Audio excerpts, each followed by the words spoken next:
Okay, welcome. Welcome to the Climate Emergency Scrutiny Panel. Welcome to members of the public, many of whom are speaking later on.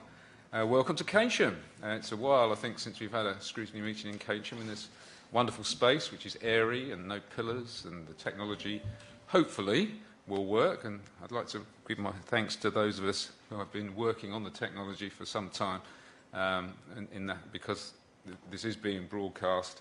You know, the world is here listening to our conversation. So don't say anything you may regret later on. That's a comment to me as well. We have the Cabinet Member and Project Lead for local neighbourhoods here, and we believe that this will also be part of the broadcast out as well, if the technology holds up. So hopefully that will make that very smooth. Please bear with us if the technology gets a bit crunchy from time to time. Hopefully it won't. Just a couple of other points before I move on. The first is I've made a slight change to the agenda.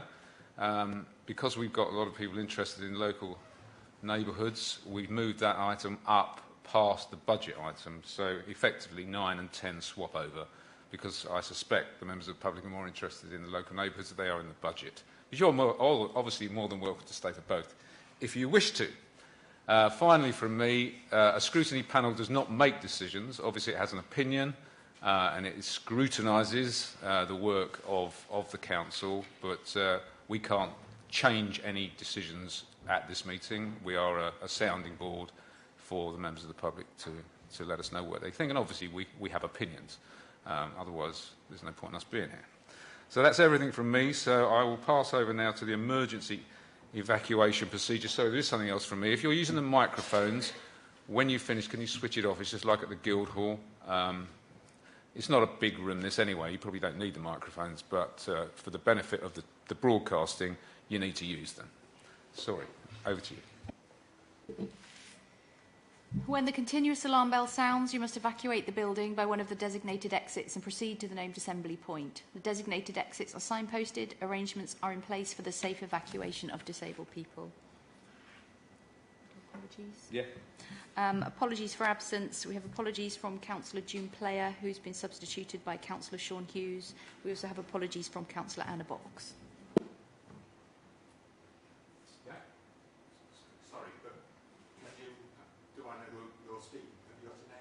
I'm sorry. I apologise.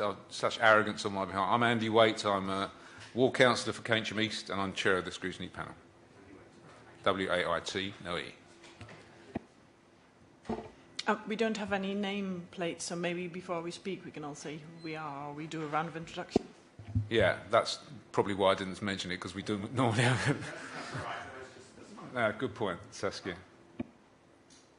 Okay, so we move on to declarations of interest. Obviously, it's a budget meeting, so we all have an interest in that. Is there any specific declarations of interest anyone would like to give before we move on? Okay, good. I do not have any urgent business, so we can move on to the public statements. If we were in the Guildhall, we'd have one of those lovely traffic light things. Unfortunately, we haven't got that, so I've got my phone here, which records very effectively 3 minutes. I'll tell you when you've had 2 minutes, if that's okay. Does that make sense? Okay. It's all technology today, isn't it? So the first person is Mike Earle. If you'd like to come and... I think you know what to do.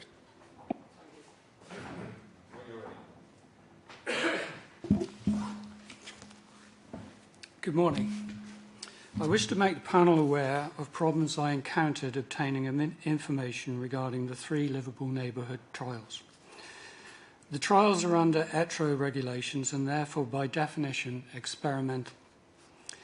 Prior to the implementation, Baines commissioned 1-week duration traffic surveys. Only raw traffic data sets were published on the trial website and no environmental data has been published. The nature of the experiment and what would be viewed as a successful trial has not been published and were not detailed in an FOI reply I received in June 2023. Baines undertook to conduct in-trial comparative surveys after the first 6 months of the trials.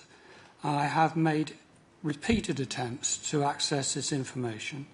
The last reply received stated this data would be included in the decision reports and not before. Baines also undertook to conduct a detailed survey of residents' opinion after the first 6 months of the trial. These were not conducted until October 2023.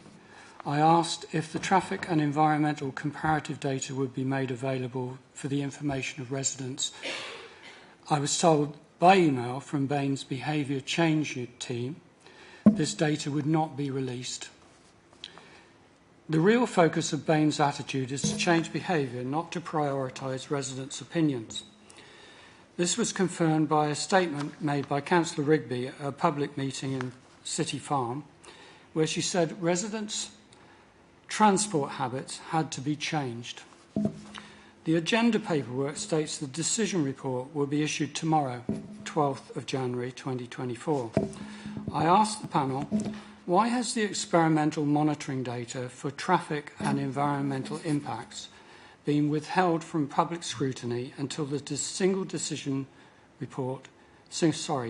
member decision report is made publicly available? In February 2023, a meeting of concerned residents was held at the Doubletree Hotel and Councillors Warren and Rigby were invited. Neither attended, and their response was to make unfounded and derogatory public remarks regarding organisers and participants. Councillor Warren also stated she would welcome a constructive discussion. She has since ignored attempts to have that discussion. Insulting residents is an interesting way of starting a constructive discussion. I ask the panel, do the members consider that decisions which have a major impact on residents' day-to-day lives should be delegated to a single member who will not engage with the public and residents? Despite the claims of open governance from Baines, elected members will only entertain the views of those who agree with their position. These trials and consultation processes are deliberately obstructive, opaque, and designed to prevent public discussion. This enables decisions to be presented as fait accompli with no time for public scrutiny. Thank you for your time. Does anyone have any factual questions for Mr. Earle? I mean, obviously, Amanda's listening to that. It has to be the panel, not members of the public. Amanda's listening to that. I'm sure she'll respond as well in due course. Thank you. Thank you. Okay,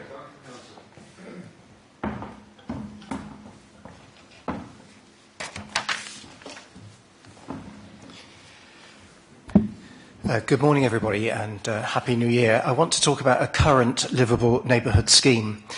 Preventing rat running through Queen Charlton Village was included in a raft of flagship Liverpool neighbourhood schemes proposed at the Baines Council Cabinet meeting on the 23rd of June 2021. The Queen Charlton scheme addressed problems arising from through traffic in a small village which has no pavements and one street light on the main road. Problems included speeding and lack of pedestrian safety. Project design and public consultation in 2022 were undertaken ahead of a 6-month experimental traffic regulation order. The scheme was monitored live and reviewed ahead of a decision expected soon about making the scheme permanent. The single road through Queen Charlton Village is not closed. To be clear, the approach road from Charlton Road is open to all vehicles, and the section from Queen Charlton through to Whitchurch is open too, but open to pedestrians, cyclists and horse riders, not to motor vehicles. 78% of respondents to a public consultation on this experimental traffic regulation order, while live, expressed support, including comments about the area feeling safer, especially for children and the elderly, and that it was more pleasant for walking and cycling. I've got 2 quotes. This is the first. Having been a runner and now active walker, I have used Queen Charlton Lane for over 40 years and it's become more dangerous for pedestrians due to excessive speed. Since the road closure, it is a joy to walk without the fear of speeding cars. I walk the lane every day and hope the trial becomes permanent. Another quote, "It has made an immediately noticeable difference by eliminating through traffic. I commute by cycle. It now feels much safer, no longer used by cars travelling up to 60 miles an hour as a shortcut from the main road." What has been the effect on the wider area? A study shows that, quote, "The through traffic restriction trial has significantly reduced traffic along Queen Charlton Lane and encouraged an uplift in active travel along this route, including walking and cycling, as one would expect. While the data shows that traffic on the principal alternative routes to Queen Charlton Lane has increased, this is to be expected as the purpose of the trial was to encourage commuter traffic to stay on the main roads. While the increase is not insignificant, it is felt that a considerable proportion of that change may be reflecting a general increase in traffic. It is therefore difficult to draw a definitive conclusion on the impact of the trial itself on these alternative routes. On balance, it appears that the volume of displaced traffic is relatively modest. I would add that any increase in volumes on alternative roads is well within the capacity of those roads and junctions. A Queen Charlton resident said to me, "This scheme has transformed our lives." Whilst this Liverpool neighbourhood scheme is different to urban schemes, I hope that this positive I hope that this positive experience can reassure residents in other areas that their local neighbourhood scheme can also have profound benefits which become clearer over time. I urge that the Queen Charlton Experimental Traffic Regulation Order be made permanent. Thank you. Thank you. Any factual questions for Councillor Hounsell? Okay, thank you. Adam Reynolds, please.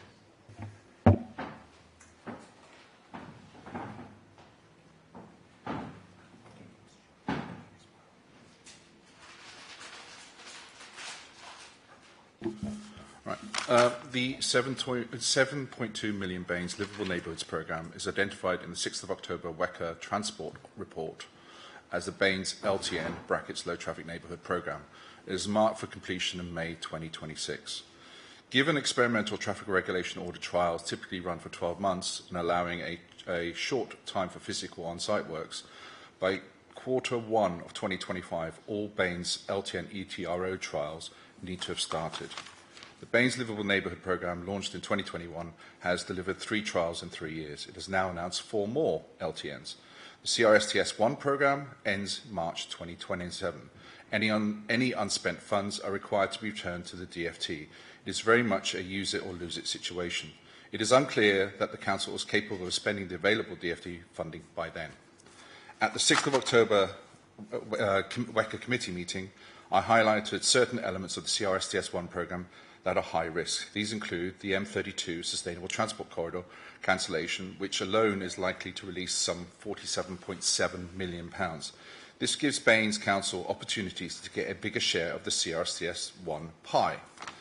As WECA begins scrambling around to find shovel-ready schemes in late 2025 to ensure that it doesn't return money to the DFT, thereby potentially adversely impacting its CRSTS2, sorry for the acronyms, which is the 2027 to 2032 allocation, which is predicted to be around about 900 million. The concerns that the panel is invited to address or raise with council officials are: number 1, ensure the administration launches at least 10 LTN trials by the end of April 2024. It is generally recommended that trials start in the spring so residents experience them over the summertime. Action number 2, require a spending roadmap from the administration to ensure that the £7.2 million is spent by May 2026, with the ability to accelerate delivery to take advantage of high-risk CRSTS1 elements likely to be cancelled. Commit to 15 LTN trials, but have all 24 outstanding LTN candidates shovel-ready. Number 3, implement a less onerous LTN delivery pipeline. The ETROs are a recognised form of public consultation. The administration's costly LTN over-consultation is creating a risk to the implementation burn rate. And action number 4, CRSTS2 runs April 2027 to March 2032 and will include an LTN programme. Recognise the Council has an 8-year LTN delivery programme, not one that ends in May 2026. And this needs clearly communicating and planning for at all levels within the Council and with the public. LTNs truly transform residential areas and create travel choices for all ages and abilities, particularly giving children travel independence. Let us collectively do our best to ensure we implement as many as we can within current resources and ensure best use is made of all available funding. Thank you. Any factual questions for Adam Reynolds? Okay, thank you. Always a useful listen.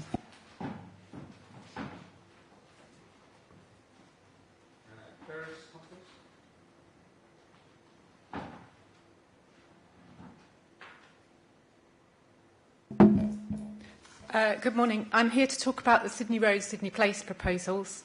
I don't live on the road where the filter is proposed, but I do live nearby in Bathwick. This process started over 3 years ago, and there have been multiple rounds of consultation. In fact, I first addressed the scrutiny panel on the LTN strategy in July 2020. I see that whilst cautiously supporting the principle, I talked about how important it was that the LTN strategy was only part of a suite of measures. Since then, the following measures have happened. The CAS was launched in 2021.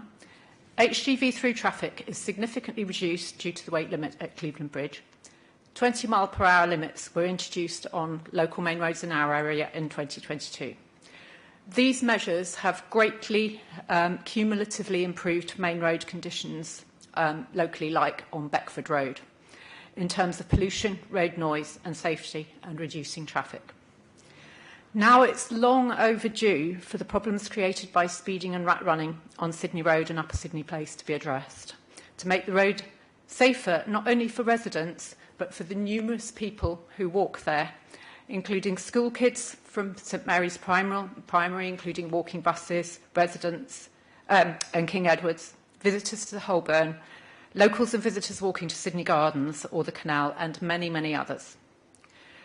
Sydney Road, Sydney Place have a 20-mile-per-hour speed limit and a weight limit, but both are regularly flouted by numerous drivers. I walk on this route many times a week, and I want to tell you about some of the experiences that I've had there just since consultation started a couple of years ago. In 2022, I encountered a very elderly local resident, Caroline, trying to cross from her walk in the park to New Sydney Place. There's no crossing and nobody would stop for her, so she was too scared to cross until I was able to stop the traffic for her. In November 2022, an elderly man was run over on Upper Sydney Place and suffered serious head injuries whilst simply trying to cross the road.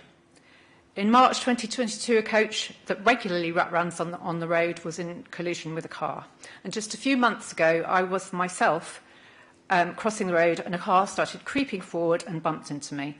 Typically, for the rat-running traffic, the driver's attention was fixated on whether he would be able to exit the junction before the traffic was released from the pedestrian lights on the main road, not on the road in front of him. Accident waiting to happen could sound trite, but it's already too late for one pedestrian. So if not what's in the proposals, then what? Because doing nothing is not an option. In line with PERA, the Local Residents Association, I support this trial, which will allow changes in driver behaviour and any impacts to be assessed. Thank you. Thank you. Any factual questions for Clarence? Okay, thank you very much. Right, so we move on to Rachel Hewson. I hope I said that right.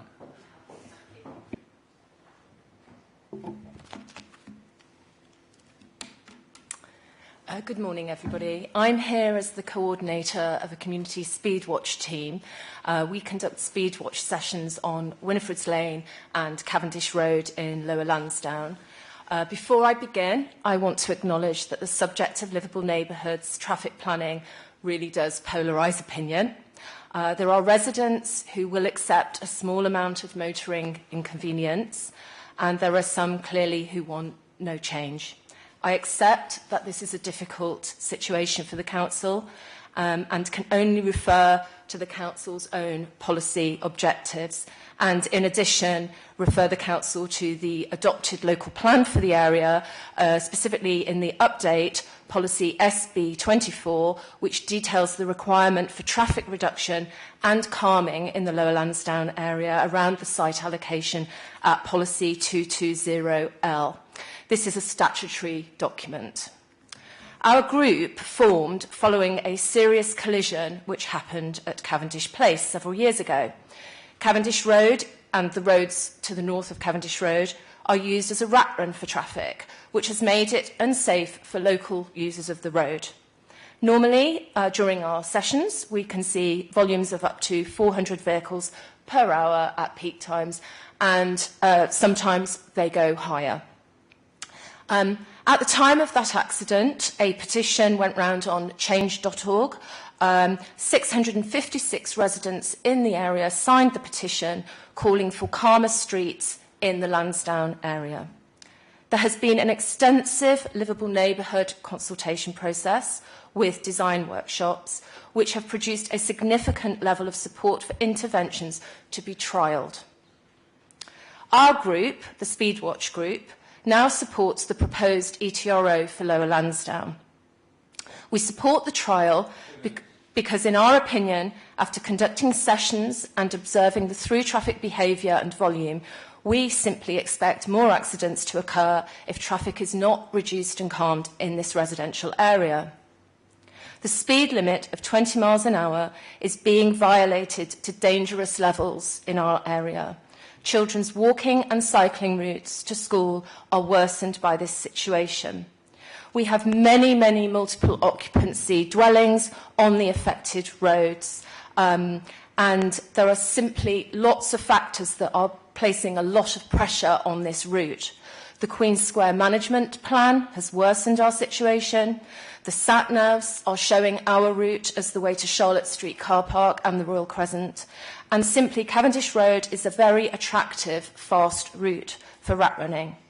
We believe that change is long overdue in our area. The trial is a reasonable way of getting this positive change and help to make walking and cycling safer for residents. Thank you very much for your time. Thank you. Any factual questions? Okay, thank you. Thank you. Right, we move on to Christine Harrington.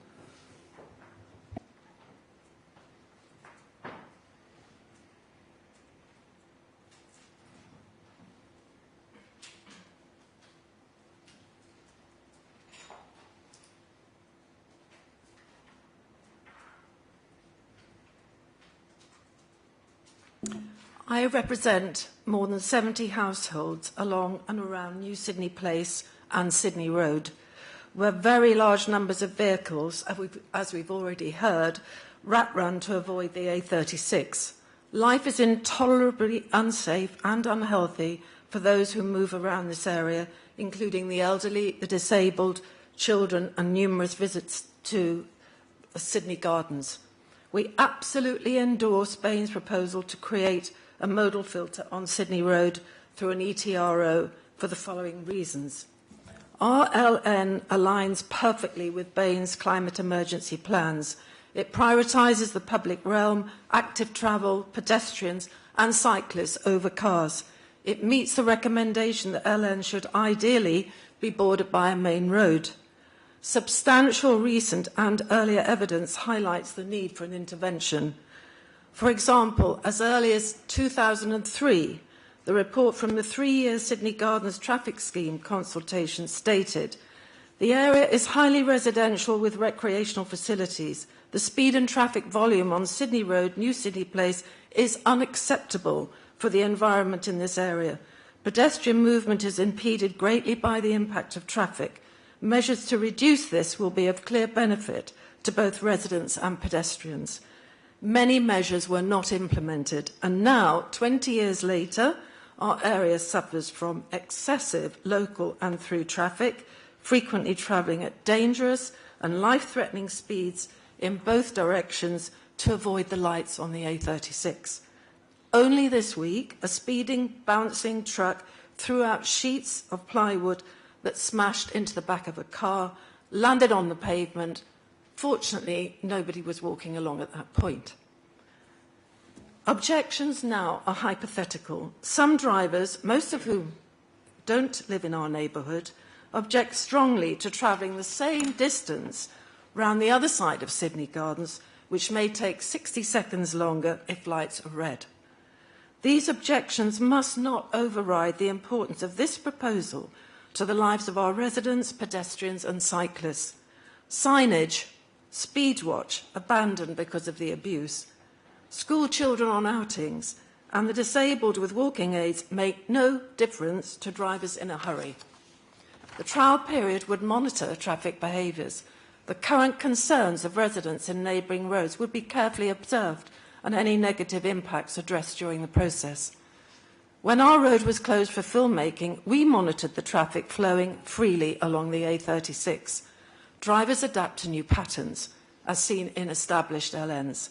With the negative publicity on our own government's watering down of climate change targets, we urge councillors to vote through this environmentally significant proposal that is part of Bain's bigger vision for Bath. Thank you. Any factual questions? Thank you. Right, we move on to Robert Hartman, please. Hardman, sorry.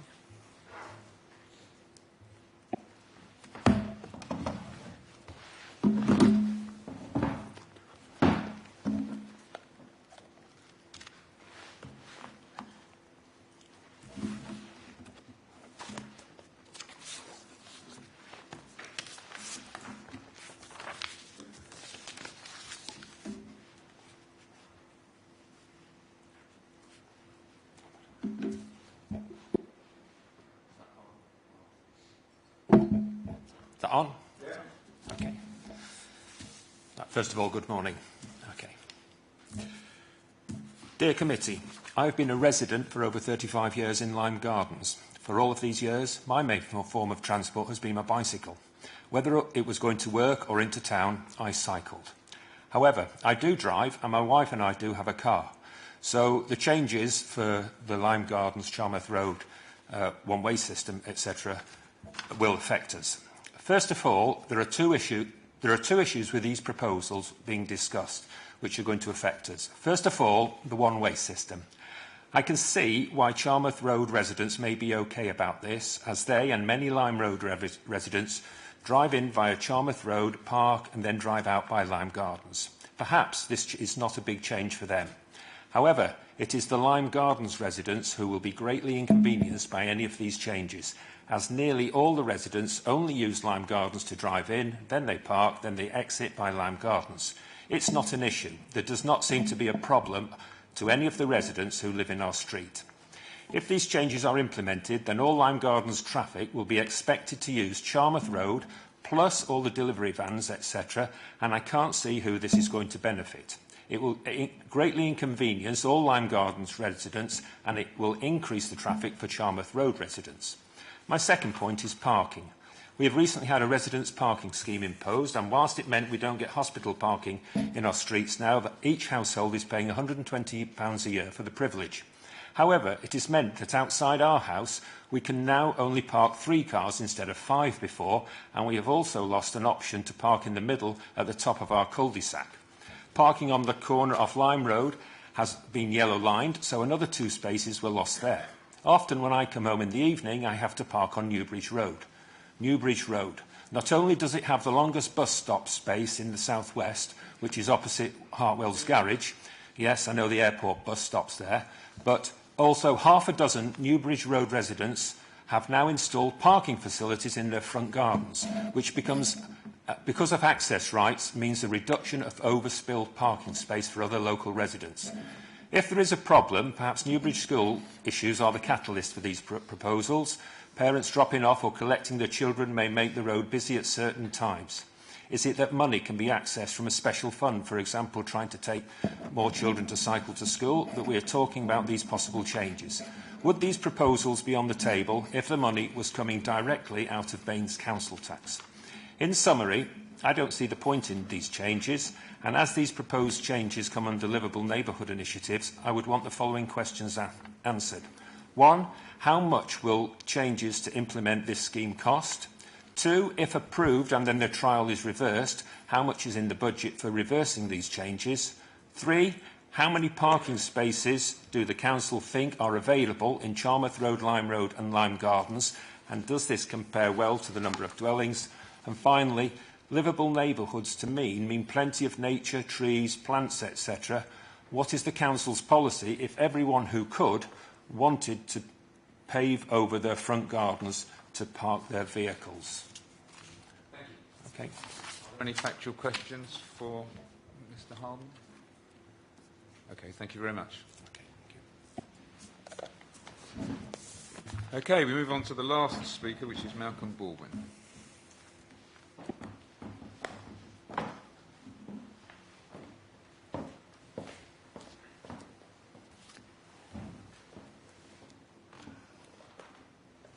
I presume this is still on, yes? Yes. Good. Excellent. Good morning.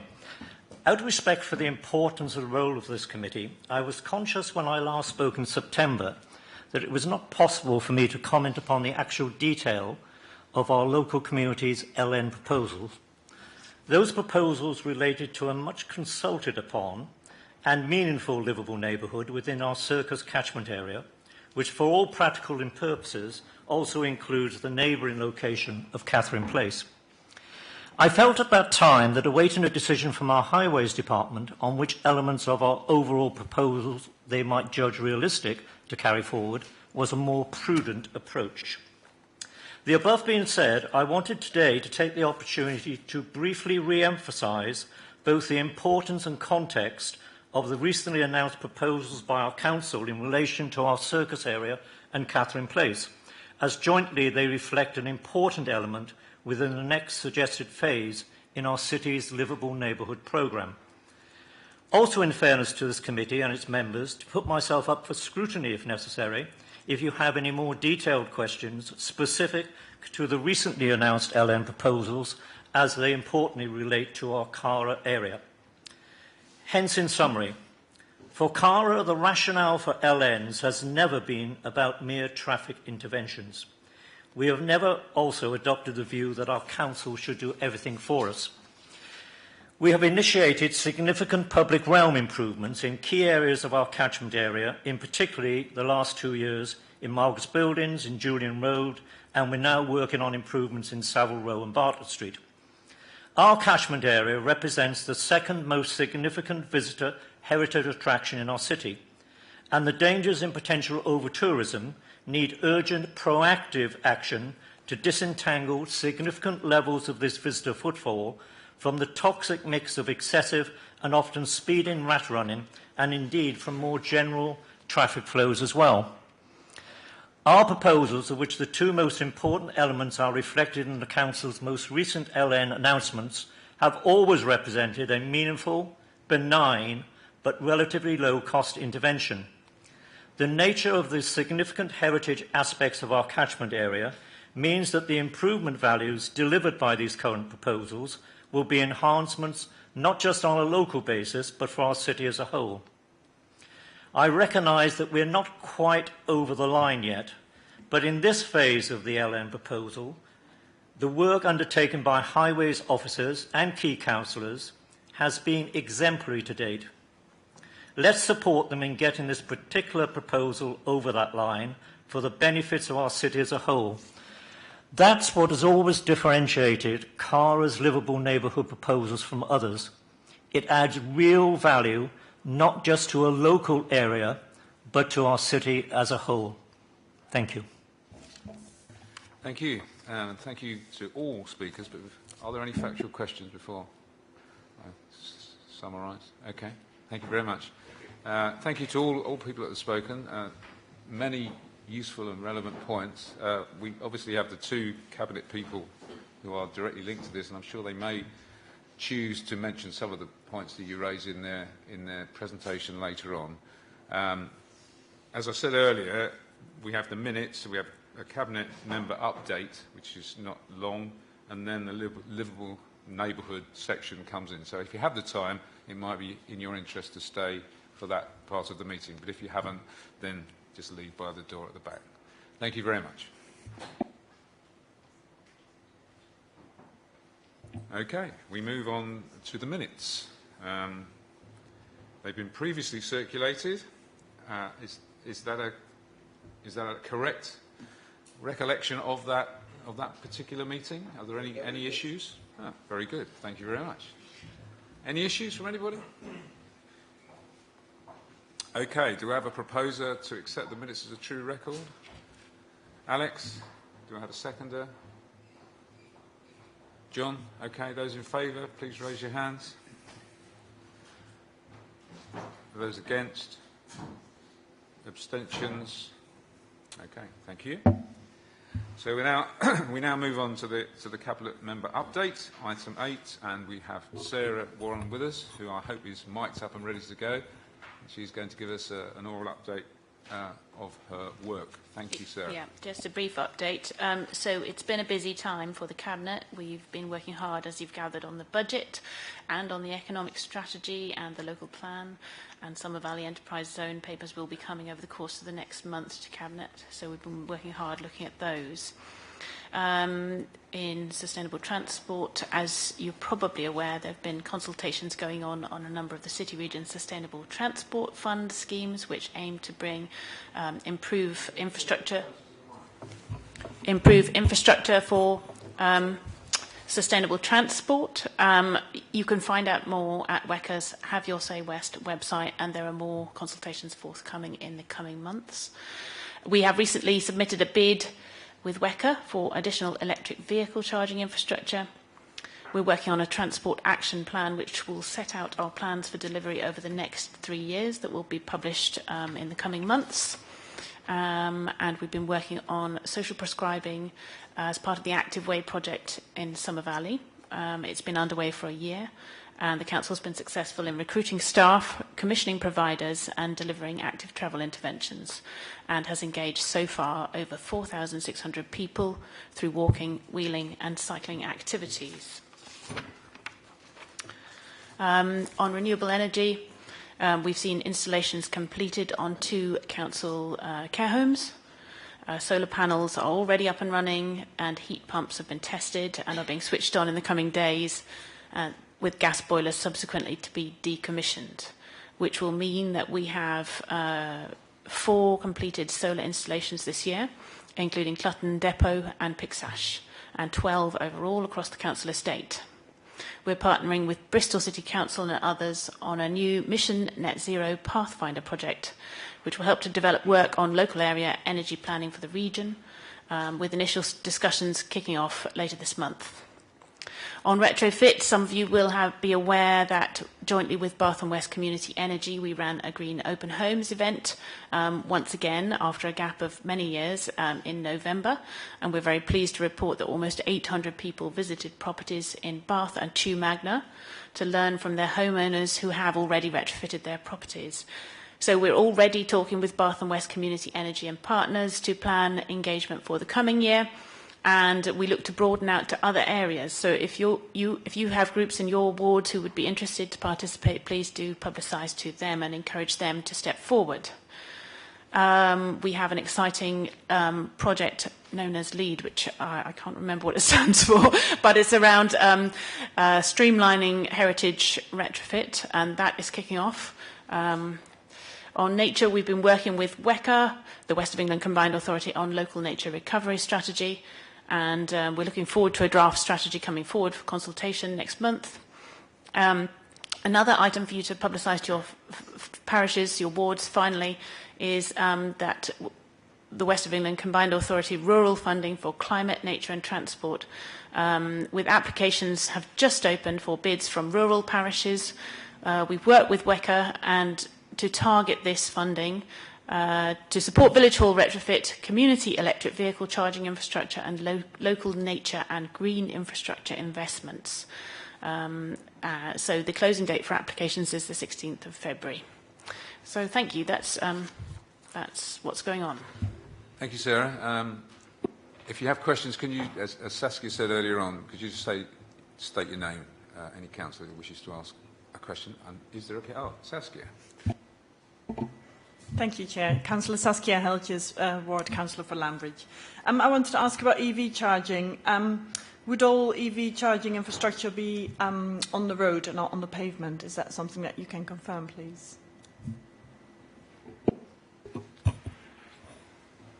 We we need to explore with the provider, I think. So we're looking at having a partnership with a private provider to build electric vehicle infrastructure across the whole region. You might have seen similar in other authority areas and in London. So it'll be a partnership with that provider. However, we have got really strong policies around protecting the pavement space for people who need to use it. So I think it will depend on the location, and we'll want to engage really with the ward councillors on that when it's actually put in, to make sure that we don't lose the space people need to move around. Grant? Grant Johnson. I'm a ward councillor for Poulton. On the EV charging as well, I'm just wondering what the sort of capacity of those EV chargers are going to be, because we've had, certainly at a parish council level, people come to us to speak about EV charging, and the capacities of those EV chargers are often quite small. It's leaving your car there for prolonged periods of time, overnight in fact. I'm an EV driver, and you wouldn't catch me leaving my car in a dark car park or random street to charge it up overnight. It's just not practical, so I can only see it benefiting the streets that it's put on. So I think while it's a good thing that we need to be rolling this out, I think we need to be very careful about the type of EV chargers we're installing and the capacities and the times it takes to fully charge your vehicle at them as a clear priority. Thank you. That's really useful feedback, Grant. Okay. Any more questions? Saskia? Thank you. TIA e-bikes and e-scooters. We've heard in our ward that provision is failing many, with fewer e-scooters available and at fewer locations at the moment than previously with VOI. There used to be plenty of locations in Lambridge, and since TIA has come in, only a handful of locations are available, but often not enough provision. And could we also have an update on the on-street parking for TIA e-scooters and e-bikes, please? I believe an officer has been out to visit you this week to discuss new locations in Lambridge. Is that correct? We will be meeting with them, yes. Well, that's really good news. So, as you'll understand, the fact of introducing e-bikes into the equation changed the requirements around parking spaces, but simply because bikes are bigger, and we're just working through that. But it's really great that the officer has made contact. On-street parking, I think discussions are ongoing with the West of England Combined Authority. Do you have any further information? No. We can find out more detail and let you know. Grant? Just on the subject, sorry, it jogged my memory, of solar power and what the council's doing to provide that on its own buildings. I wondered how much further we'd got with the installation of solar onto our maintained schools as a priority. A lot of maintained schools are struggling with their budgets at the moment, and I know that this would, as a governor of one of them, would be hugely beneficial, certainly to us in Poulton. I'm aware that one has been done in Bath already, so I'm just wondering what the pipeline and if there's any actual plans in place currently to prioritise maintained schools. I realised, first of all, that I didn't introduce myself last time. Apologies, panel. I'm Sophie Broadfield, Executive Director for Sustainable Communities and Officer at the Council. I don't have that information in front of me, so I suggest we submit a response to the panel which sets out the pipeline for schools to improve solar panels. That would be fine. Thanks. Actually, I was going to mention earlier on, when the minutes came up, the Keynsham Community Energy discussions about putting solar panels on the roofs here and in the leisure centre. There is a meeting next week with the relevant parties, so hopefully that is moving slowly, but it's moving. Any other questions from anybody? Saskia? Thank you, Chair. I guess a question on the Transport Action Plan and School Street. So you just mentioned this Transport Action Plan in your update, Councillor Warren. Could this be added to our work plan potentially? And then my question on School Streets is, could we have an update on this, please? And would it be possible for Baines to do a School Streets audit to find out which schools are suitable? Birmingham City Council has done a fantastic audit, and that will help them to determine the potential suitability of each school. Currently working on a prioritisation methodology, so hopefully that will be exactly the sort of thing you're describing. So yes, we could programme an update in future. Okay, I'll make this the last question if there is one. Otherwise, I'll move on. Okay, that seems to be the last question. So thank you for those who took part. Thank you, Sarah, for your contribution, and Sophie as well. Are you leaving us? Okay. Okay, fine, no worries. Okay, so you can sit there, it's absolutely no problem.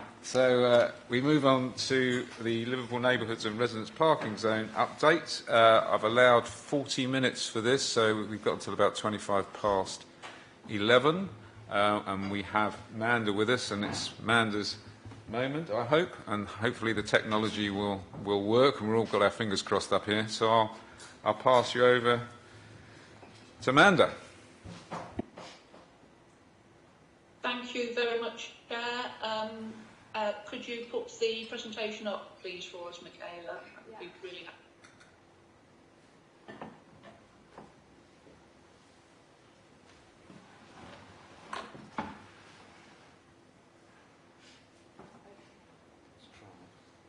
Brilliant, thank you. And thank you all very much, Committee, for giving myself and Joe all the chance to come back and address you again. And also, I can't see whether or not all the public speakers have actually left the room. Hang on a minute, Amanda. We have a slight technical problem. We can't see your presentation on the screen. So if you bear with us for a minute.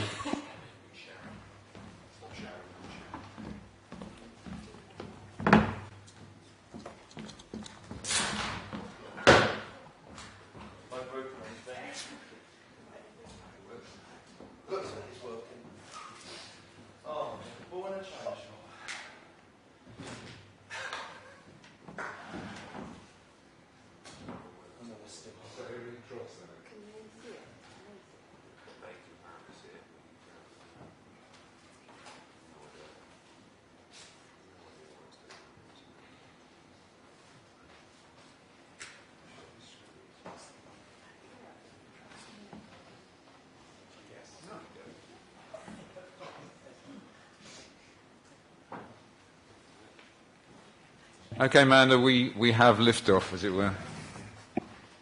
And it helps those of us who are teamsing in can see it up on our feeds as well. So thank you for that. I basically was just thanking everybody up till now. Can we move on to the first slide, please, Michaela?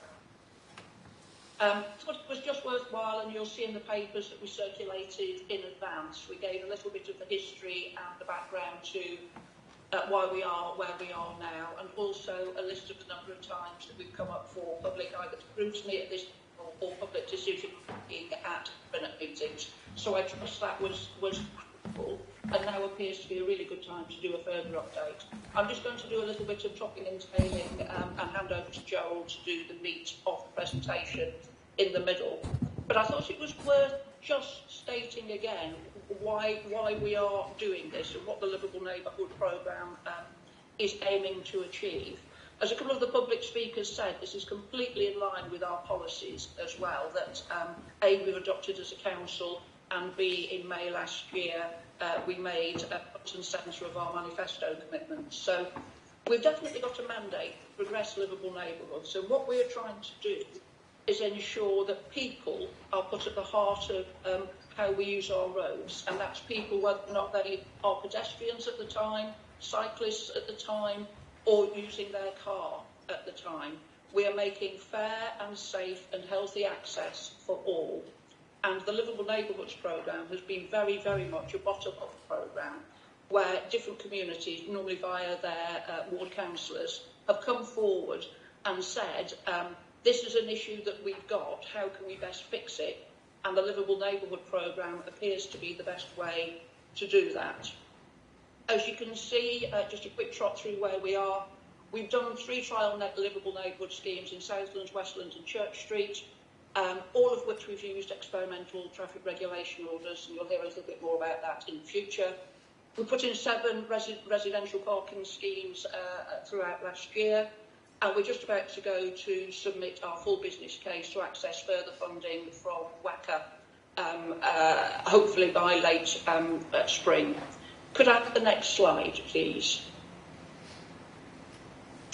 Talking slightly more about funding, we have in our paper and now here a presentation detailed where the funding has come from. Sorry to interrupt you, Amanda. Can you get a bit closer to your microphone? Because when you are, you're much clearer. Thank you. But the trouble is you see a big face that way, don't you? I may turn my video off maybe in a bit. Is that better? Not sure it is, to be fair. I don't know about the face, but the sounds of it.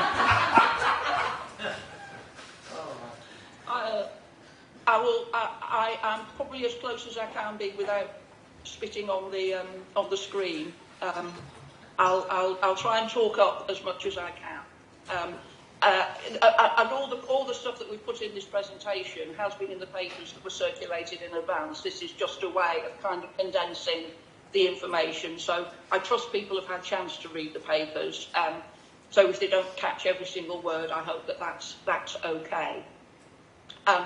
The point of this slide, what we're trying to do is just show where we are in the funding, and we have worked very closely with WECA, so our anticipation is when we move to full business case, that we will be given that money. Obviously nothing is certain, and we've seen that the central government has had a few wobbles about what it wants to fund in the future and what it doesn't, but we are advised and we are proceeding on the grounds that these things that were already in train will continue to be funded, and we're working with our partners at WACA to make sure that we hit all their criteria. Could I have the next slide, please? This final one from me before I move on to Joel. We put in 3 trials in November 2022, and just to be clear, the trials last for a minimum of 6 months and a maximum of 18 months. So we were very keen to run them for the best period of time we could to collect all the data that we needed to make final decisions. So and we have done that. So that has been obviously longer than the 6 months, but is well within the timeline of May of this year to make decisions. What we've done is we've looked at lots of different data. We've looked at ongoing feedback from the public, what their lived experience has been, both positive and negative, of the trials we put in. We've looked at how this has changed traffic flows in the area and in the immediate surrounds of the area. And we've looked at air quality data.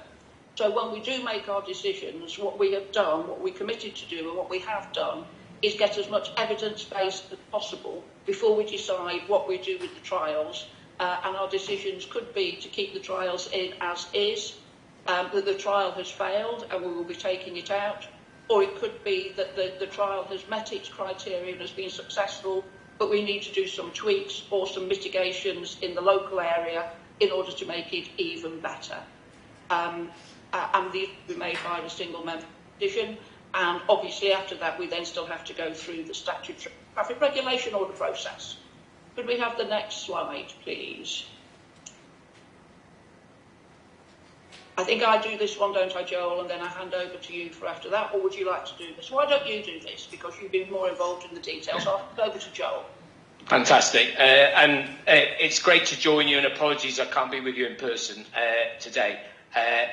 So this slide is setting out really some of the key outcomes from the survey and monitoring that has been done on the 3 trial schemes. And I guess the key kind of points that I'll pull out from it is that there was nearly half of all the traffic was through traffic in these scheme areas before the trial. And the data and the reports that we've had coming through are showing no significant displacement of traffic onto peripheral roads around the trials. The other area that's worth pulling out is about the air quality, and that's improved across the trial areas. If we move on to the next slide, the key bits here is that we have seen evidence of more active travel across the trial schemes, with more pedestrian journeys and more cyclist journeys. And you've got some of the numbers there.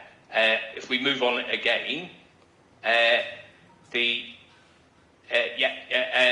so this is then kind of picking out and probably highlighting that with the Southlands trial, views have moved, but we've still got more than half of the residents at 57% still opposing the trial. However, the key areas and reasons why people had flagged that they were opposing the trial have not been borne out in the data. And so you'll see that, including the perception around additional congestion around surrounding roads.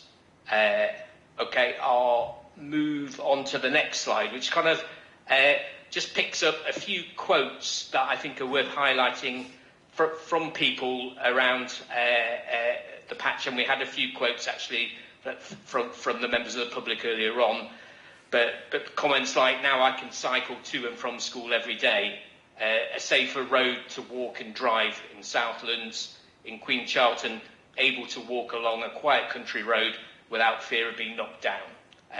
Quite strong, powerful messages that we've been having coming through. So if I move us then on in the story onto then talking about the 5 proposed trials on the net, the slides are working. I'm looking at 2 screens at once, which is so the 5 trials that we're proposing. The 5 trials are centred around 3 areas: the Lower Lansdowne area, which we've heard a bit about today, the New Sydney Place area, which we've heard about, and also the Lime Gardens area. The three interventions are all slightly different and are all bespoke, coming up from that bottom-up co-design work. So the Lower Lansdowne piece is trying to reduce cut-through traffic coming through those important heritage areas and trying to improve the neighbourhoods for residents. The New Sydney Place is, again, as you've heard, about a modal filter trying to reduce through traffic in what really is displaced traffic from main road movements. And the Lime Gardens scheme was proposing a formalised one-way system as an initial starting point. With all of these, the idea is that the experimental traffic regulation order provides us to do that test period, really to kind of really understand what the impact of these potential long-term interventions are and look at the consequences of putting those in. The idea will be that they will be proceed with a single member decision, and then there'll be an opportunity, as we've done with the 3 that we've just been talking about, to review the actual lived experience, review the data, and then make decisions about whether we retain them, adapt them, or withdraw them. And so that's the process. If I then move us on, so the final bit of the story we wanted to tell you was really giving you an update on the progress on submitting the full business case to the West of England Combined Authority for releasing the monies for the full livable neighbourhood scheme. And this has consumed quite a lot of time and effort from the officers and the team around building this up. You've got the kind of the detail around where the money's coming from and the money's available. In the process that we've gone through, the 15 schemes that we did the co-design with, we've realised that we can't fund it all within the available funding envelope. So we've had to go through a process of prioritising and putting forward what we think will be in that final full business case, something that will meet the funding envelope and will also deliver the added value or the BCR the West of England Combined Authority are looking for, so the benefit cost ratio. And that process is far from ideal and nationally is recognised as being flawed. We've got some real... Oh, my battery's going flat for some reason. I don't know why that is. Oh, Christ. I'm quite sure why my... oh, is it? Oh, yeah, it's yours, not mine. Okay, that's helpful.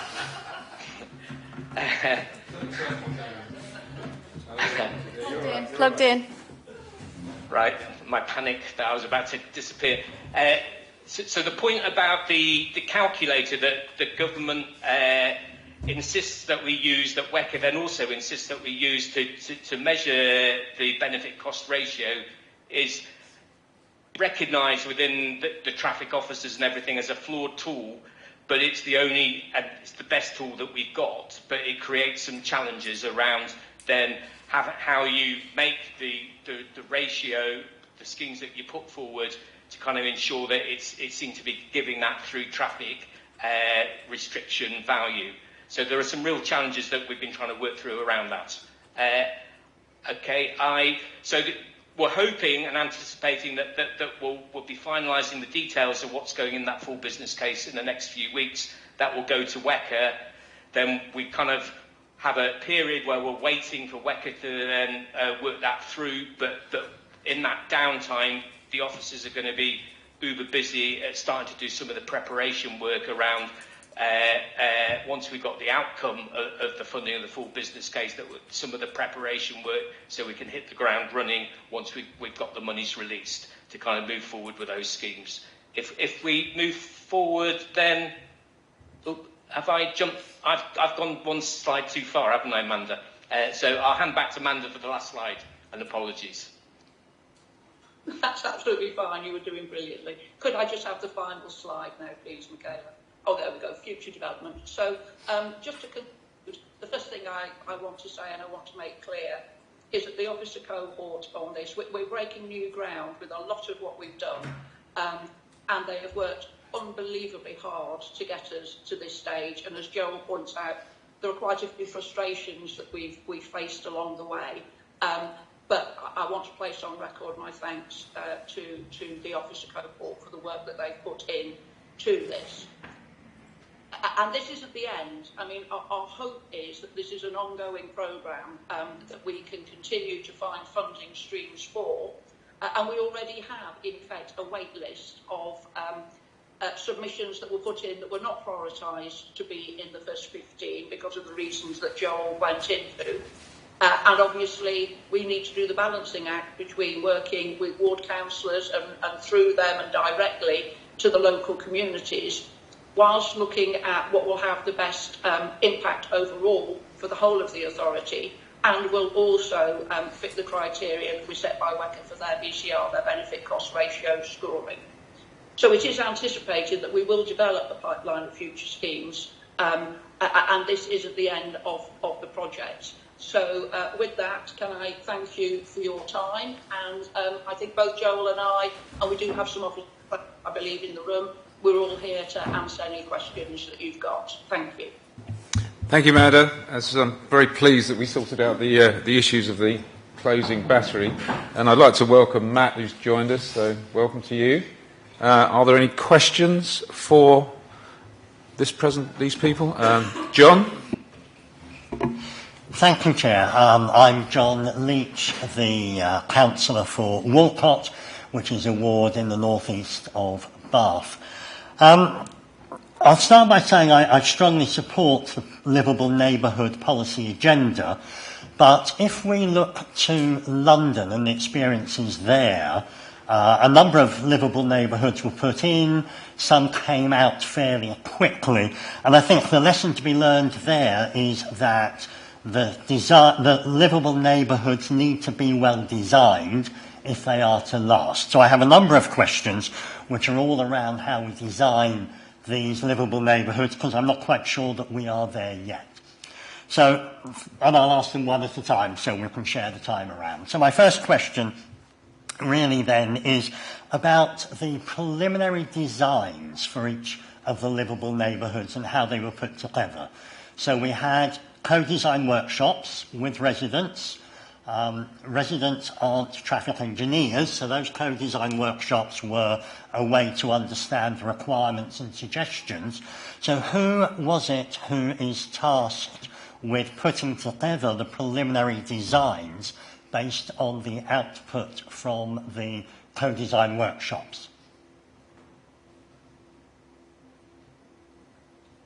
Would you like me to take that first one? Yes, I would. I was sort of looking at you, but you might not have realised that. Sorry. It's not a problem. I'll sort of not say anything if you're happy to answer it. Any questions? Okay. Okay, so yeah, off you go.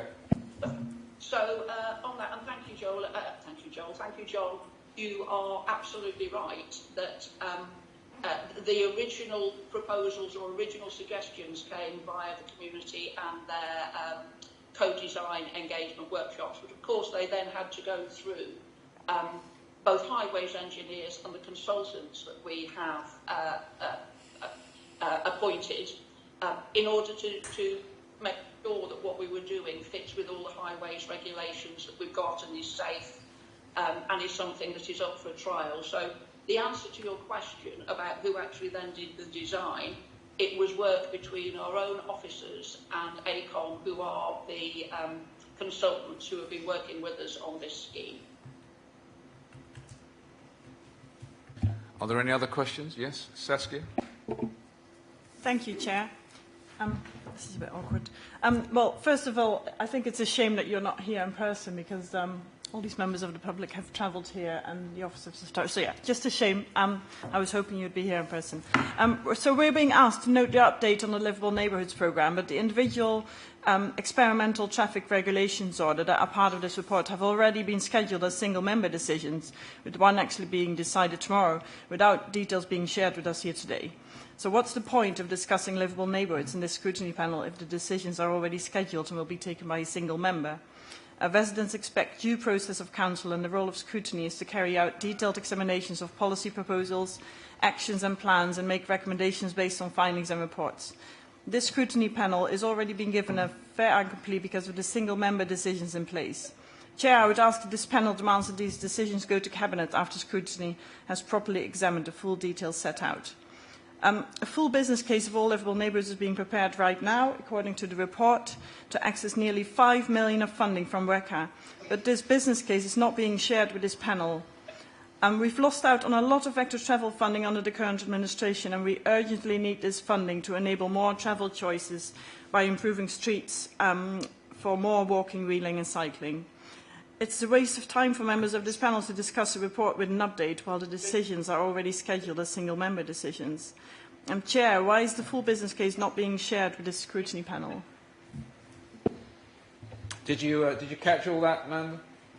I think I did. Okay. The answer to the first question, Saskia, is, as the Chair knows, I made it very clear that I would not be able to come and attend Keynsham, and I find it quite surprising that you aren't familiar with the needing to make suitable adjustments according to the Disability Act to make sure that people can participate. So the fact that I'm participating online is something that I think should be very acceptable to the team, and I think it is very wrong of you to try and make an issue about my physicality and what I'm capable of doing and what I'm not capable of doing.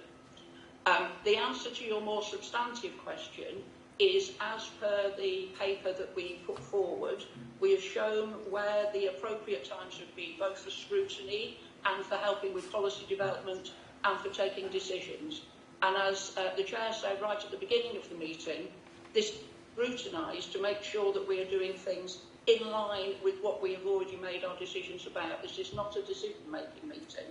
So it was never the case that, and this is showing no disrespect to the committee, this is trying to keep the committee involved in the policy and the scrutiny, but it was never the case that individual decisions on individual livable neighbourhoods would come to a scrutiny panel.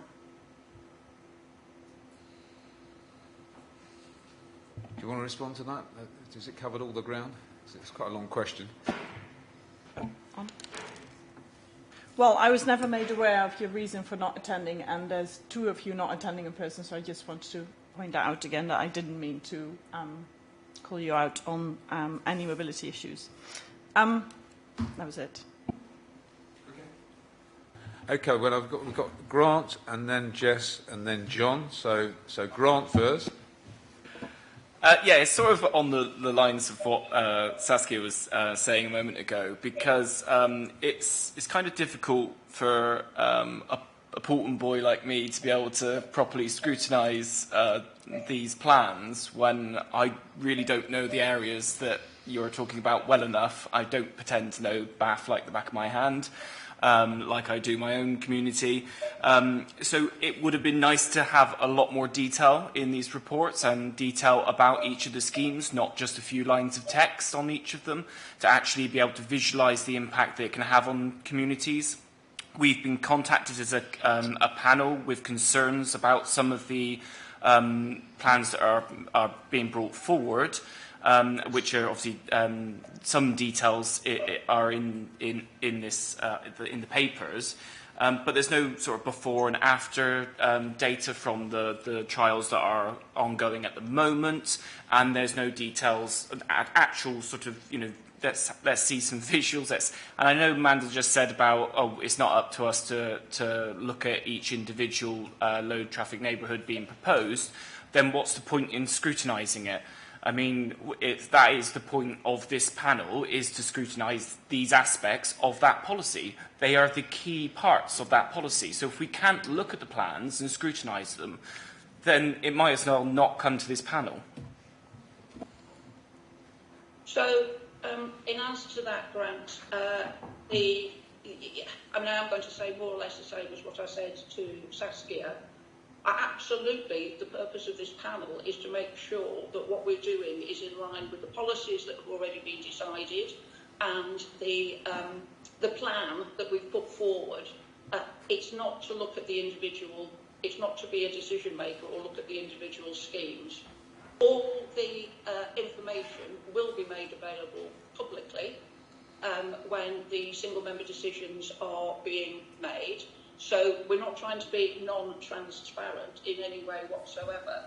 And if ever there's a time when you feel that because Poulton has not put something forward that's been prioritised, that you'd like to know more about the actual detail of the schemes, I suggest you go on the Livable Neighbourhoods bit of the website, of the Baines website, where you can find maps, you can find proposals, you can find consultations, you can find every bit of information that you could potentially want if you want to deep dive into that. The purpose of us bringing it to this meeting here today was to talk about the overarching policy and for you to scrutinise whether or not you believe that we are in line with the policy with what we're currently doing. It isn't to go through the detail of each of the schemes that is there.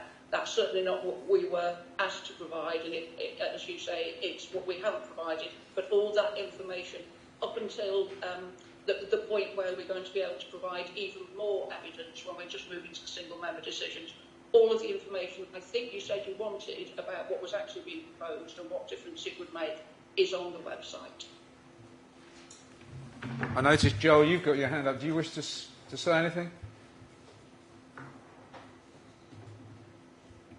You're muted. It's a classic. You're muted, Joel.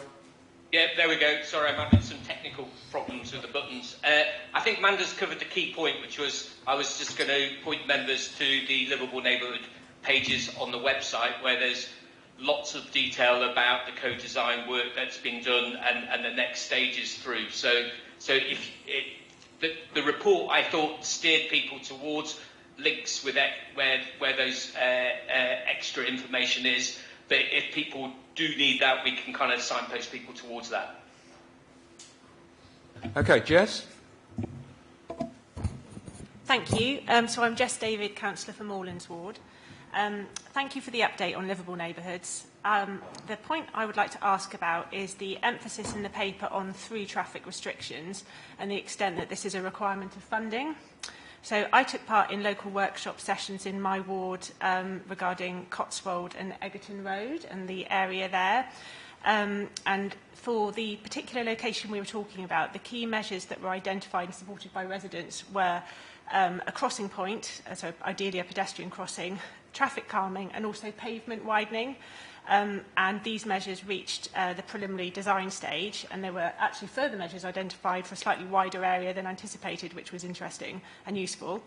And these were absolutely intended to reduce the impact of vehicles and make walking safer, including routes to school. But there wasn't really an obvious through traffic option that wouldn't displace traffic onto another nearby residential road. And so there wasn't a through traffic solution that was supported. So my question is, given some of the constraints around funding and what Joel said about the benefits cost ratio that needs to be applied, will this good work still be taken forward, and what funding mechanisms are available? Thank Thank you very much, Jess. Yes, you're right. It's very much as Joel described earlier as well, that none of the work that has been done by the communities in identifying things that they would like to see as part of a livable neighbourhood is wasted, because we do have that list of interventions, and as you rightly point out, they cover things such as crossings, etc. Identifying the funding streams is going to be the key determinant for this, because it is very clear from work with WECA that in terms of hitting the criteria we need to hit in order to get these schemes funded, that the best way we could do that, which is what the officers have suggested and the officers have been working phenomenally hard on, is by bundling the schemes together so that we have some schemes that score incredibly highly on the traffic restriction point of view. So by traffic restriction, it's not as simple as just putting in a modal filter, which for those watching who may not know what a modal filter is, it's something that means that some bits of traffic get through, maybe a bus, maybe buses and taxis, maybe just pedestrians and cyclists, and others can't, because that obviously is a way of slowing down or lessening the amount of traffic that we have. But it also could be things like one-way streets, it could be a school street, it could be a lot of the other interventions. Things like crossings, which hit our targets of wanting to be healthy and safe, whilst obviously we would love to be able to fund those, they don't automatically score terribly highly in the metric that we're currently having to go for. So we are aware that there's a further CRSTS lot of money coming, CRSTS 2, so we will be putting in bids for that. We are trying our best through our Transport Improvement Programme in terms of the money that we have within the council to prioritise the things that the ward members have come forward with and said they are priority. And it is possible that because WECA's learning, the same way that we're learning, we're all learning through going this process, it is possible if there is some unspent money within the overall pot that we would be in a position to say we've already done this work and we've got some, I don't want to use the word shovel-ready schemes because they'll still need full design, but we've got some schemes we've gone some way towards working up. We could then put them forward to see if there's any further funding. If you remember, the overarching policy that we started this from was all about health and well-being, and it was about making our areas safe and enabling choice. If we are trying to cut down, which we are, our unnecessary car journeys, and we're trying to reduce those by up to 25%, and if we are saying that 30-odd% of those car journeys, and apologies if I've not got the figure entirely right, but I think directionally I'm correct, are under 2 kilometres, it's fairly clear that that is driving us towards putting in interventions that make it easier for people to choose, if they're able to walk and to cycle rather than use the car for a short journey. So I sort of understand why they are the schemes for the highest. Doesn't mean that what your residents want, Jess, is in any way less important. It just doesn't fit some of the funding criteria for this particular part, but your requests certainly haven't been lost. Thank you, Amanda. I think it's John's go. Thank you, Chair. So, in answer to question 1, Mandy, you said the preliminary designs were put together by officers and engineers together, and separately I've asked the site of the scope of work for the engineers so I can see what they were asked to do and how that balance worked. My next question is really, and we've ended up with a preliminary design for each of the livable neighbourhoods. Was part of the work to look at several different potential designs for each livable neighbourhood, and were the engineers tasked with performing a comparative analysis between different designs before we selected a particular preliminary design for each one? So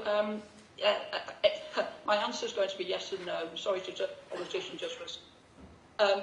I understand your request for the original sort of scoping document to be provided to you, and we'll get back to you within 5 working days about how we can do that.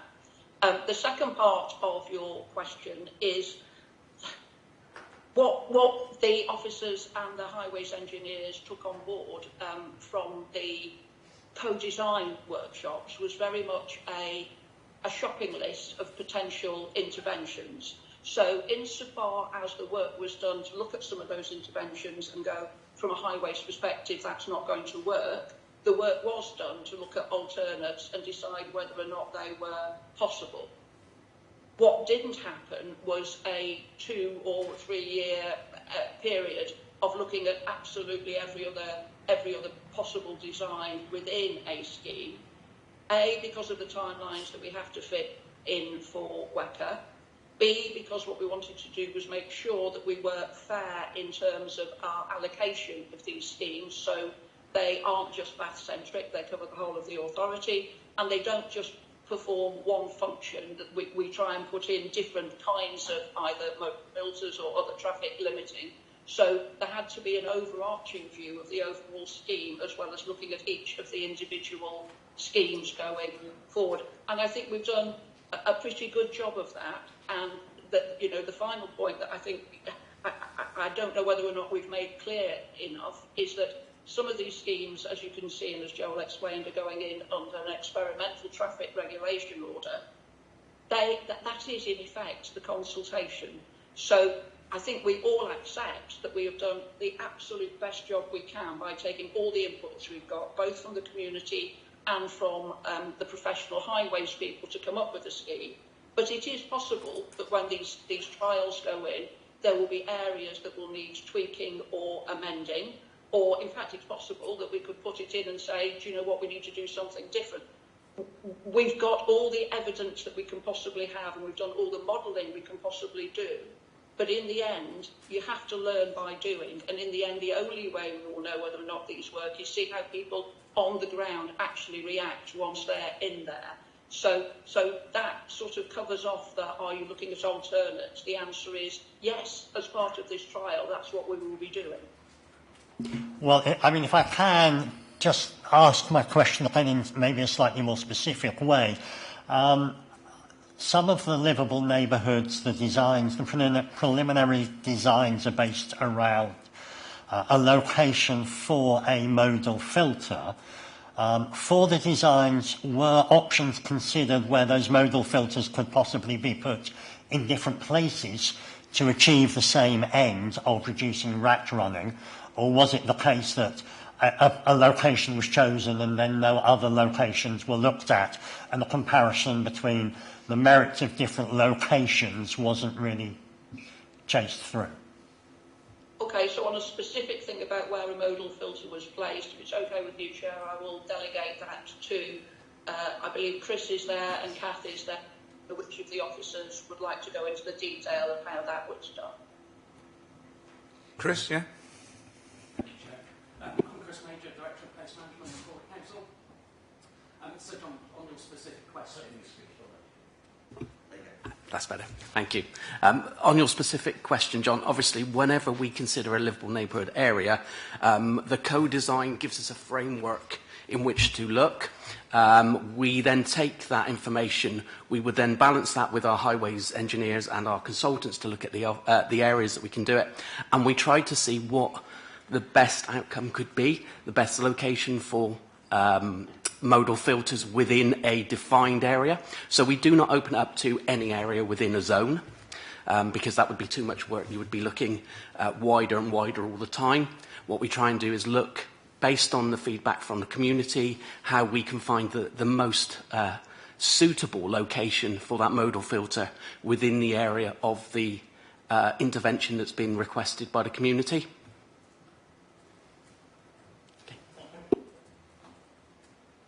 Okay, Saskia. Thank you, Chair.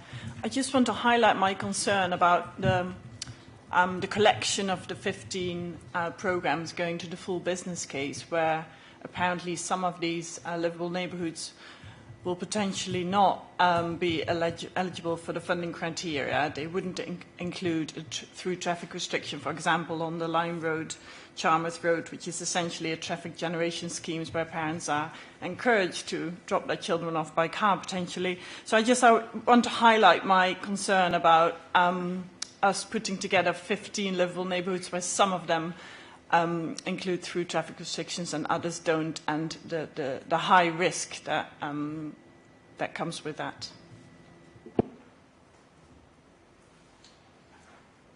Joel, do you want to take this? Is your hands up or? Yeah. So if you're focusing in, and thank you for the question. If you're focusing in on the Lime Gardens scheme. The proposal for the experimental traffic restriction order is part of a bigger piece that was proposed in the co-design. And I guess the key piece in the co-design that we were interested and keen to explore was the school street element. And that was the piece that I think we felt we couldn't bring forward into the experimental list numbers because of the time required to kind of work that up.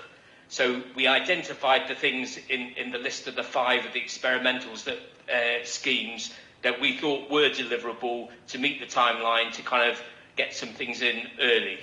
So that was why, in terms of the broader approach about what we're trying to pull together to go into the final full business case, as Manda's kind of really flagged, we've tried to have a range of interventions across the authority, a range of geographies, and try to kind of make sure that what we're putting forward are coherent schemes as well.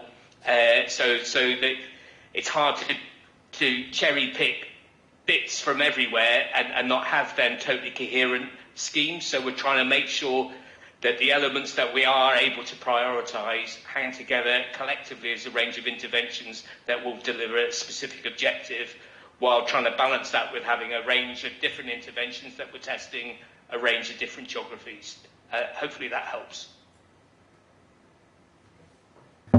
Sean. Oh, thank you. I'm Sean Hughes. I'm a councillor for Midsummer Norton. So I was just wondering what the results have been generally for the consultation response. And do you feel that the responses that you've had have given you a balanced view in terms of not just those people that live within the livable area, immediate area, but those that could potentially be affected by displaced traffic? I'd also ask if we're happy with the engagement process. I note that one of the speakers earlier, Mr. Earl, wasn't happy that he was getting the sort of responses that he was asking for. So I'm taking that, thanks Sean, as a general thing about engagement. As I said, these are very new things, and in the same email, when I open my email, I can get people shouting at me saying, you've done way too much engagement, we've been asked this question again and again and again, it's gone on for however many years it is, just get on and do it, followed by someone else saying, you've not engaged enough. And these are people who have had the same engagement experience with us. So I think we're always saying that we can learn and we can try and do things in a different way. We so went out of our way at the beginning of this process to have drop-in sessions, to have sessions that were timed. We went round and knocked on doors. We did everything that we could. And you're right, that to a certain extent at the beginning, certainly, the engagement was more with the local area who had requested the livable neighbourhood, and it had fit in with our criteria, than with other people who potentially may find some impact from the livable neighbourhood. That's why we decided to go down the trial route, because that is the engagement to a certain extent at this stage now, to see how it works. And also, let's be completely open and honest about this. We're not going to do changes of this type and this significant without finding some people who may just not like the idea of change, and so will reject that until they see how the trial works and see whether or not it's successful, or they may have very, very, very legitimate concerns about, I think there will be a consequence to, I don't think was entirely intended, and you're going to need to do something about it. We will obviously engage with those people.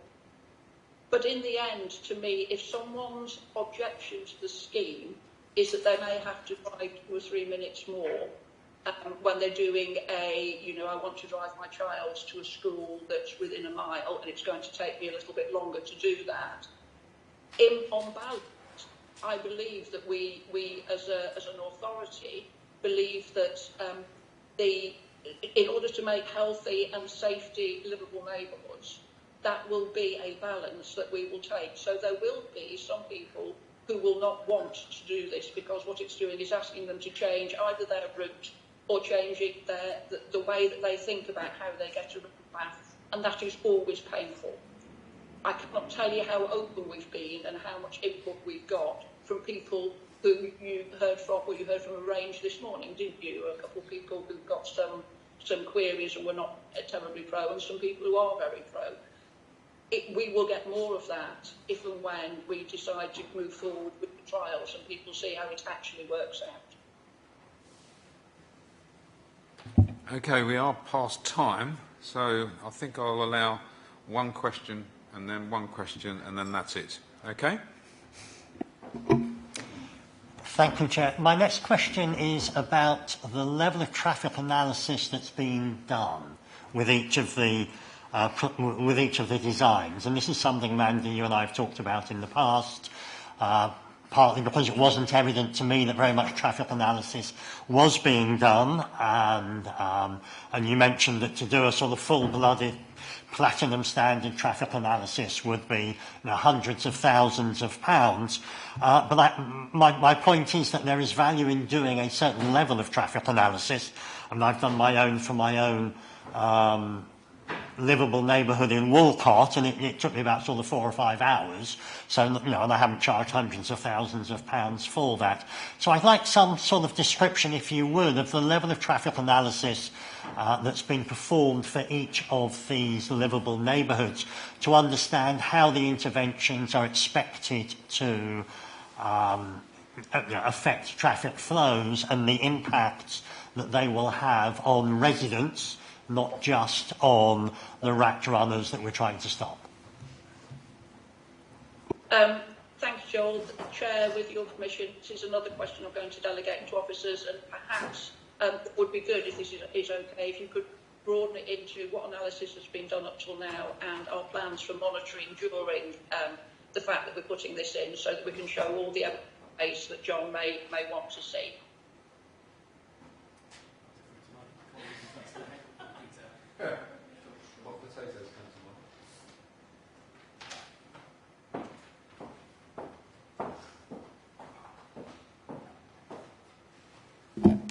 Good morning. My name's Catherine Bryan. I'm a project manager associated with the Livable Neighbourhood Project. Hello, John. I'm going to answer your question in 2 ways relating to 2 different parts of the project. So if you're talking about the wider livable neighbourhood schemes, the approach we've adopted is to do the co-design work, come up with the ideas, create the designs, and then test them and then monitor that way. So we haven't done traffic analysis up front, if you see what I mean. If your question relates to the existing livable neighbourhood pilots that we've been hearing about in Church Street, Queen Charlotte Lane, what have you, we have, with those, carried out some baseline monitoring before those pilots have gone in. So we've got data on traffic flows, traffic volumes, that kind of thing. And then we have continued to do that monitoring whilst the scheme is in place, the trial is in place. And you will see for the pilots, we've actually done it 3 times since the trial has started. So we then have that comparison of the before and after, so we can make a judgment on, is this trial creating significant displacement or not? I hope that answers your question. So in the first part of that, you mentioned testing. And is testing putting it in and seeing how it works, or is testing something that is done on paper before anything is actually implemented? Probably a little bit of both. I mean, there's obviously the expertise that we have with our consultants and our highways colleagues, and we have lots of data about traffic flows across our network in the authority. So we do have some data, but you can't really replace putting something in and seeing how it works. So when we do that, we make sure that we monitor all the key locations around where we're doing the intervention. So we can understand how it's going, and if it's causing lots of problems, then we can take a decision on whether it should continue. Okay. Thank you, Kath. Chair, as you know, I have other questions. Will we deal with those by email? I was just about to do that. You're just got in ahead of me. Essentially, we'll take Saskia's question, and then if you have further questions, if you can email them to the relevant cabinet member, I would insist that the response that you get from that cabinet member will become part of the minutes of this meeting. Okay? Saskia. Thank you, Chair. I would like to ask for an update on the promised circulation plan. So creating a significant number of livable neighbourhoods without having a circulation plan could cause problems, because we haven't got a plan in place for where traffic can move safely and efficiently if we are to stop rat running in residential areas. The circulation plan has been mentioned and promised for some time now, but I would like to see it brought back to this meeting in some form at some point soon. Thank you. I mean, you make a very valid point, Saskia, that in an ideal world, what we would have had is a current plan, a current circulation plan, and these livable neighbourhoods would sort of fall out of the bottom of it. What we are doing is there is work ongoing on the circulation plan via Sophie, who I believe is also there, and her team. They may have more of a timeline than I've got, but my comment is we are currently looking at everything that's coming forward. WACA as some of their consultations that they're putting forward, or these livable neighbourhoods, with an eye to thinking that whatever we're doing would not damage what it is we're going to do overall as a circulation plan, although it's not, you know, everyone would prefer to do it the other way round. We don't live in a world where we have the money or the time or the resource to be able to sit down and do a lengthy circulation plan without wasting the opportunity of going forward with some of these livable neighbourhoods, which have been on the list for a very, very long time, not called livable neighbourhoods at the time, but been on the list for a very long time to do stuff. So we couldn't afford to not take advantage of the fact that we've got these funding streams by doing it, but we are being really clear that overall we need the circulation plan as well. I don't know, Sophie, if there's anything you wish to add to that. If you are, in fact, still in the room, I can't see. Yes, I was going to say I can work with the chair to agree when we can bring the circulation plan for the scrutiny panel to have a look at it, because we are working on it. The project has now started. Thank you, Sophie. Okay, so that brings us to the end to that fairly lengthy item on various items to do with traffic neighbourhoods and all the other aspects of circulation lists and plans and early and late and goodness knows when. So thank you very much for everybody taking part. Particularly thank you to Amanda and to Joel, who I thought managed the technology very well. So well done for that. And we move on now to looking at the budget, item number 9. So I think the best way to do this is to allow the Cabinet members to make a few initial comments, and I think we've got Sarah with us and we've still got Amanda with us. We did have Matt with us briefly, but he doesn't seem to be with us anymore, so I think we've only got 2 Cabinet members with us at the moment. So I think, if you don't mind, Sarah, I'll let you go first, because Amanda's had a fairly long innings already and she probably needs a bit of a break. So just a few comments from you and then from Amanda, and then I'll throw it open for questions. Thank you, Sarah. Yes, so just to introduce myself, which I should have done earlier, I'm Councillor Sarah Warren, so I'm the Ward Councillor for Bath Avon North Ward and Cabinet Member for Climate Emergency and Sustainable Transport. And I've been asked to introduce the budget report So I'll give a bit of an overview. Of course, it covers more than one portfolio area, so I may have to defer questions that relate to different portfolio areas when they come up.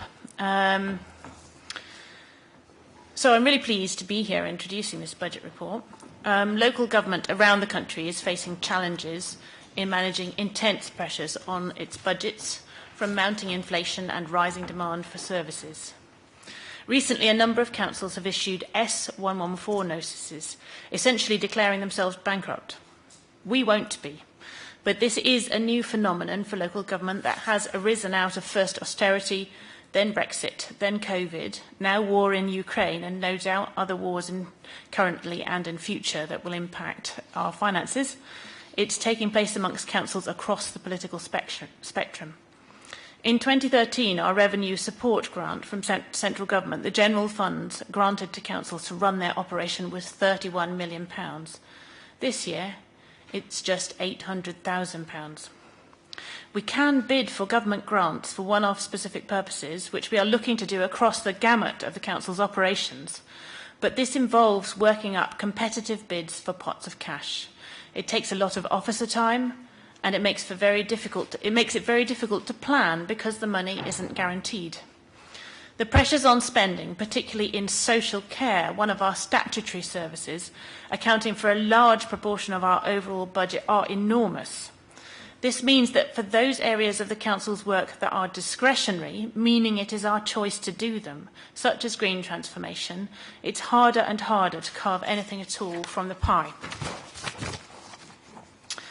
So in that context, it's really good news that Bath and North East Somerset's proposed budget for next year will sustain levels of funding to support our corporate priority to tackle the climate and ecological emergencies over the course of the current administration. I feel really positive, actually, that we are just getting to the point of having recruited to many of the new posts that we were awarded across green transformation and strategic transport in budget setting last year, and I'm really starting to see the extent of what we are going to be able to deliver with this new team in post. We will invest in renewable energy, generating infrastructure on the council estate, contributing to our 12 megawatt target for council-generated energy. We'll work with partners to develop new renewables projects, contributing to our district-wide target of an additional 300 megawatt generating capacity by 2030. We'll work with WECA, as we already are doing, and with local partners to support scale-up of retrofit activity across the district, helping make homes more energy efficient and relieve cost of living pressures for residents. We will increasingly work with our communities to raise awareness and support local action for climate and nature, and we will implement biodiversity net gain through the planning system. We are continuing to take action on sustainable transport, including delivery of significant improvements in public transport and active travel infrastructure through the City Region Sustainable Transport Fund, a £130 million programme across Bath and North East Somerset, which is focusing in particular on Bath City Centre, the A4 Bristol to Bath corridor, and Summer Valley links, so that's the A37 and A367 corridors. We're developing an active travel master plan through the local plan to help shape and inform future rollout of active travel infrastructure.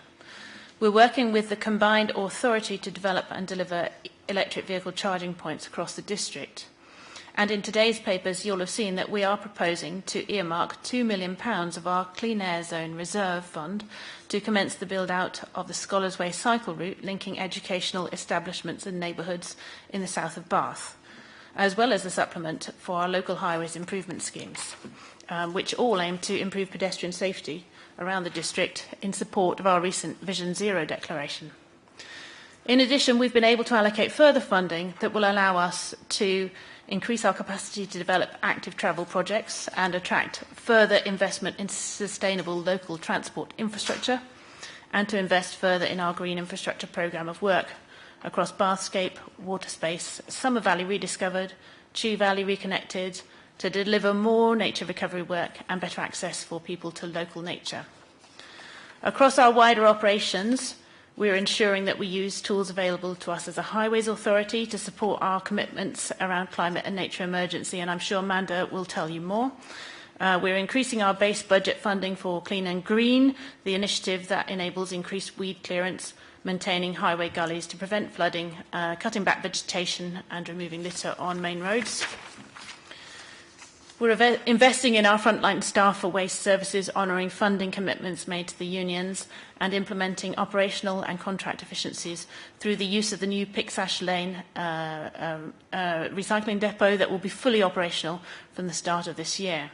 So I think, in summary, despite a dire picture nationwide for local government, and amidst many difficult decisions, our officers are to be hugely applauded for finding imaginative ways to continue to fund progress across our corporate priority of tackling the climate and nature emergency, whilst continuing to deliver day-to-day for our residents. Thank you. Thank you, Sarah. I think it might be an idea to, if we have questions for Sarah, we'll ask them now, and then if we have questions for Manda, we'll do Manda in a separate segment after that. So, does anyone have any questions about the climate and emergency budget? Jess? Mine isn't actually in Sarah's portfolio area, but it's in Councillor Bull's, who's not here. Is that okay to raise? So thank you, Sarah, for the introduction. And I'm sure, like everyone else here, really regret the position that local government's in at the moment, with year-on-year needs to find millions of pounds of savings in order to meet the rising costs. One of the areas of our discretionary spend, which I'm particularly concerned about, is our parks team and the operational capacity there. The budget paper for the panel mentioned a new strategy and operating model for park services. Is there any more information on what this means in practice? And in particular, does it mean any operational reduction in capacity or spend in parks?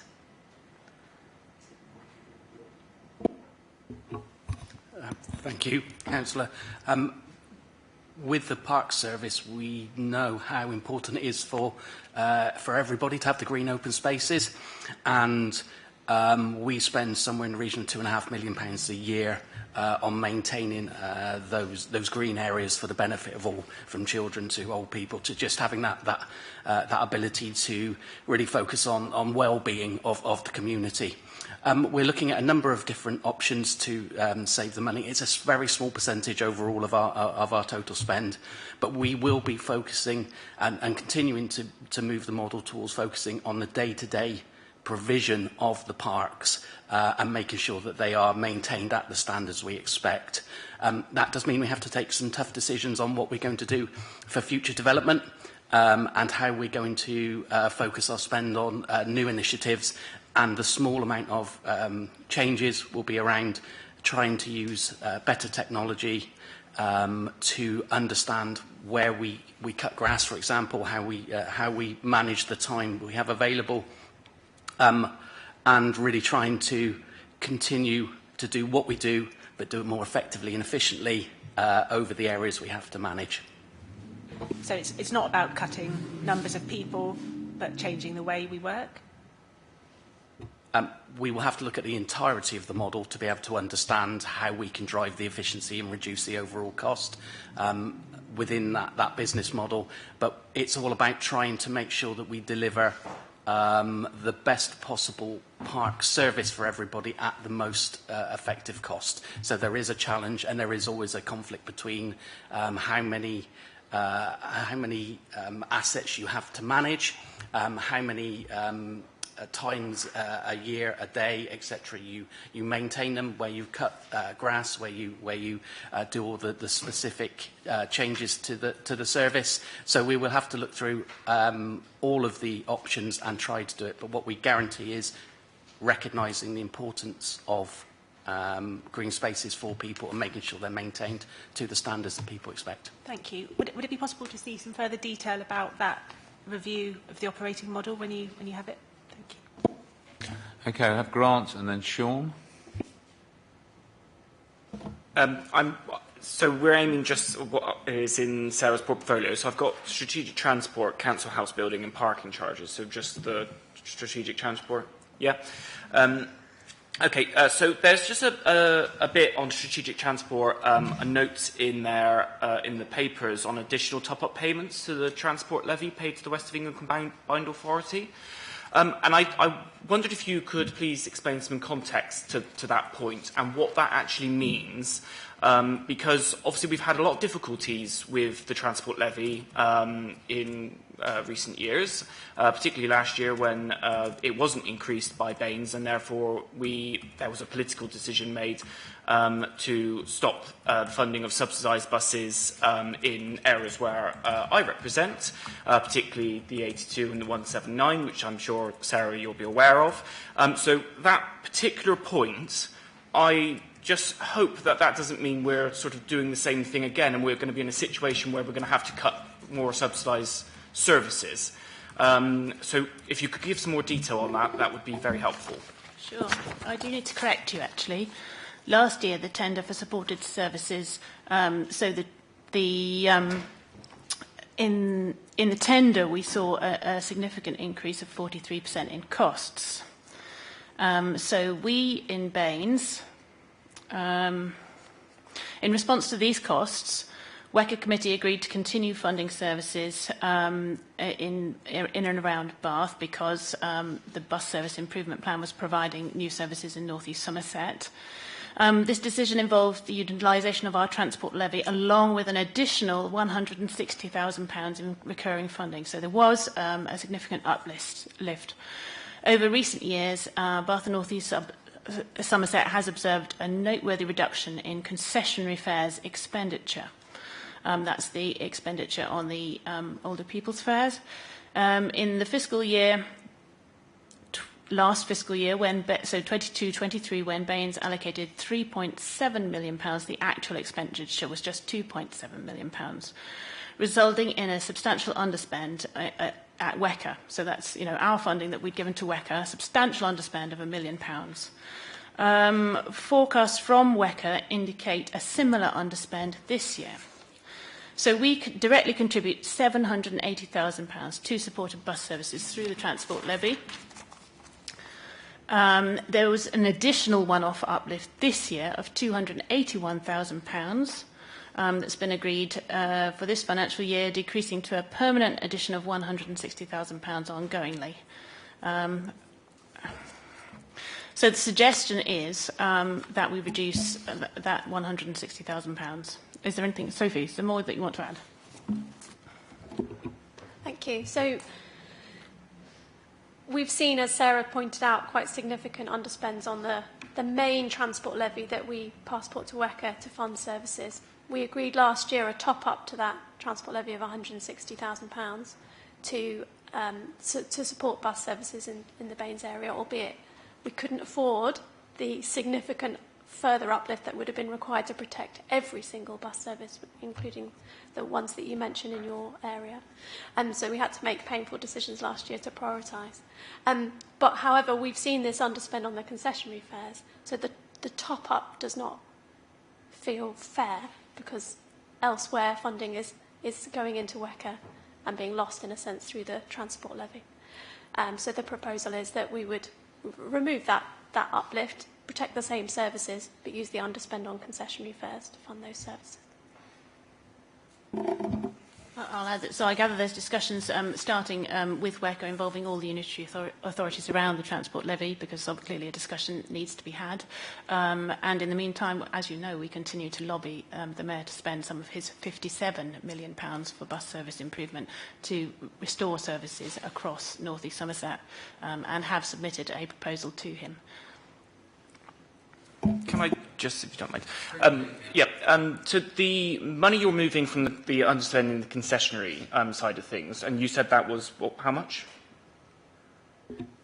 I can't remember. Sarah had the figures. We'd have to get back to you with the figures. It's just that the difference in the concessionary figures that you just mentioned there and the top-up figure to the subsidised buses seems very different. Yeah, it's £1 million underspend this year and last year, actually. So you're going to be putting that underspend into subsidised buses in Baines? No, I don't believe anybody said that. Okay, right.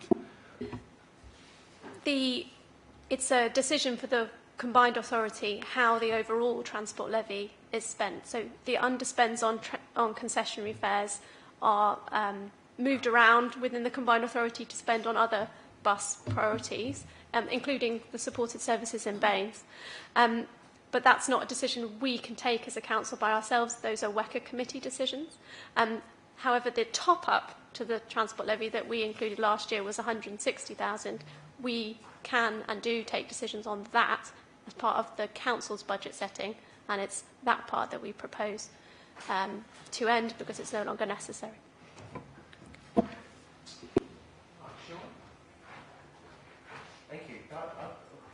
Sorry. So I've got a couple of concerns really with the Annex 1 sheets. One is to do with the proposal for parking charges in Midsummer Norton and Radstock car parks. The second is some changes to the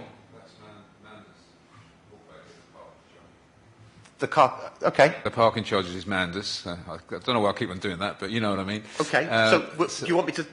So leave it for Manda. Okay. Yeah. And okay. So the changes to the recycling centre then, whose portfolio is that? Okay. So I just want to establish what's happening with that because there's a proposal to reduce both Bath and Welton recycling opening hours to achieve a £60,000 saving. Is that staff cuts?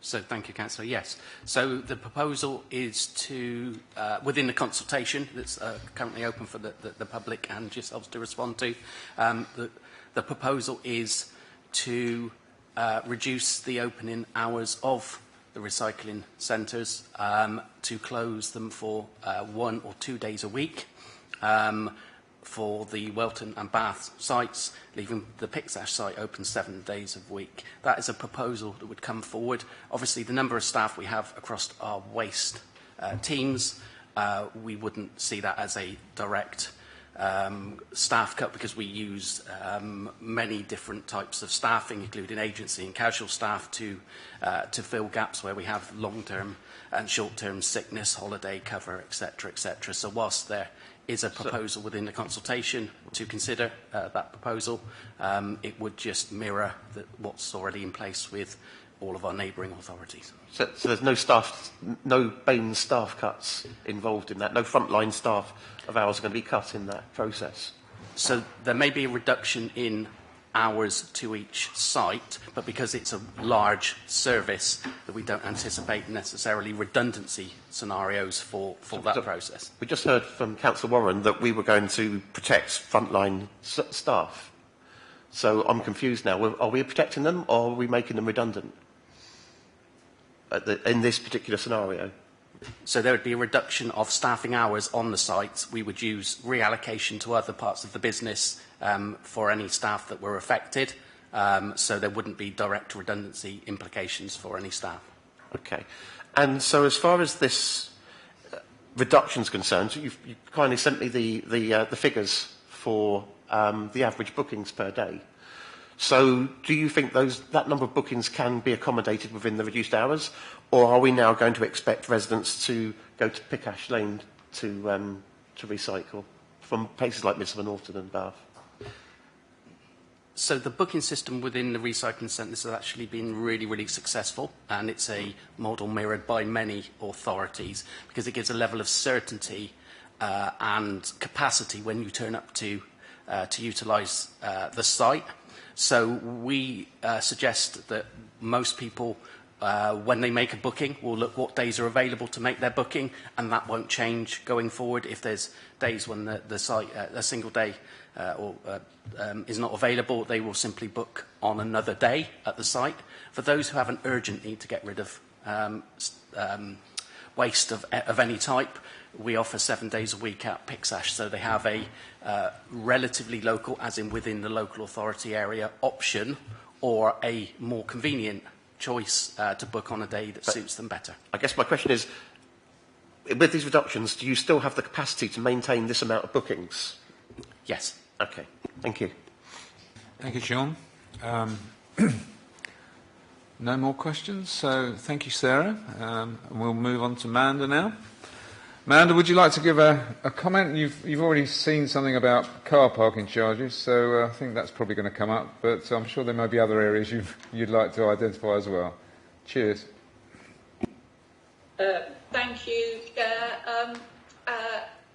On this particular PDS panel, there are only really 3 or 4 things that impact my ways team, so I can concentrate on that. That doesn't mean that I don't support every single word that Councillor Warren said about where we are overall in the budget and some of the really, really tough decisions that we've had to make.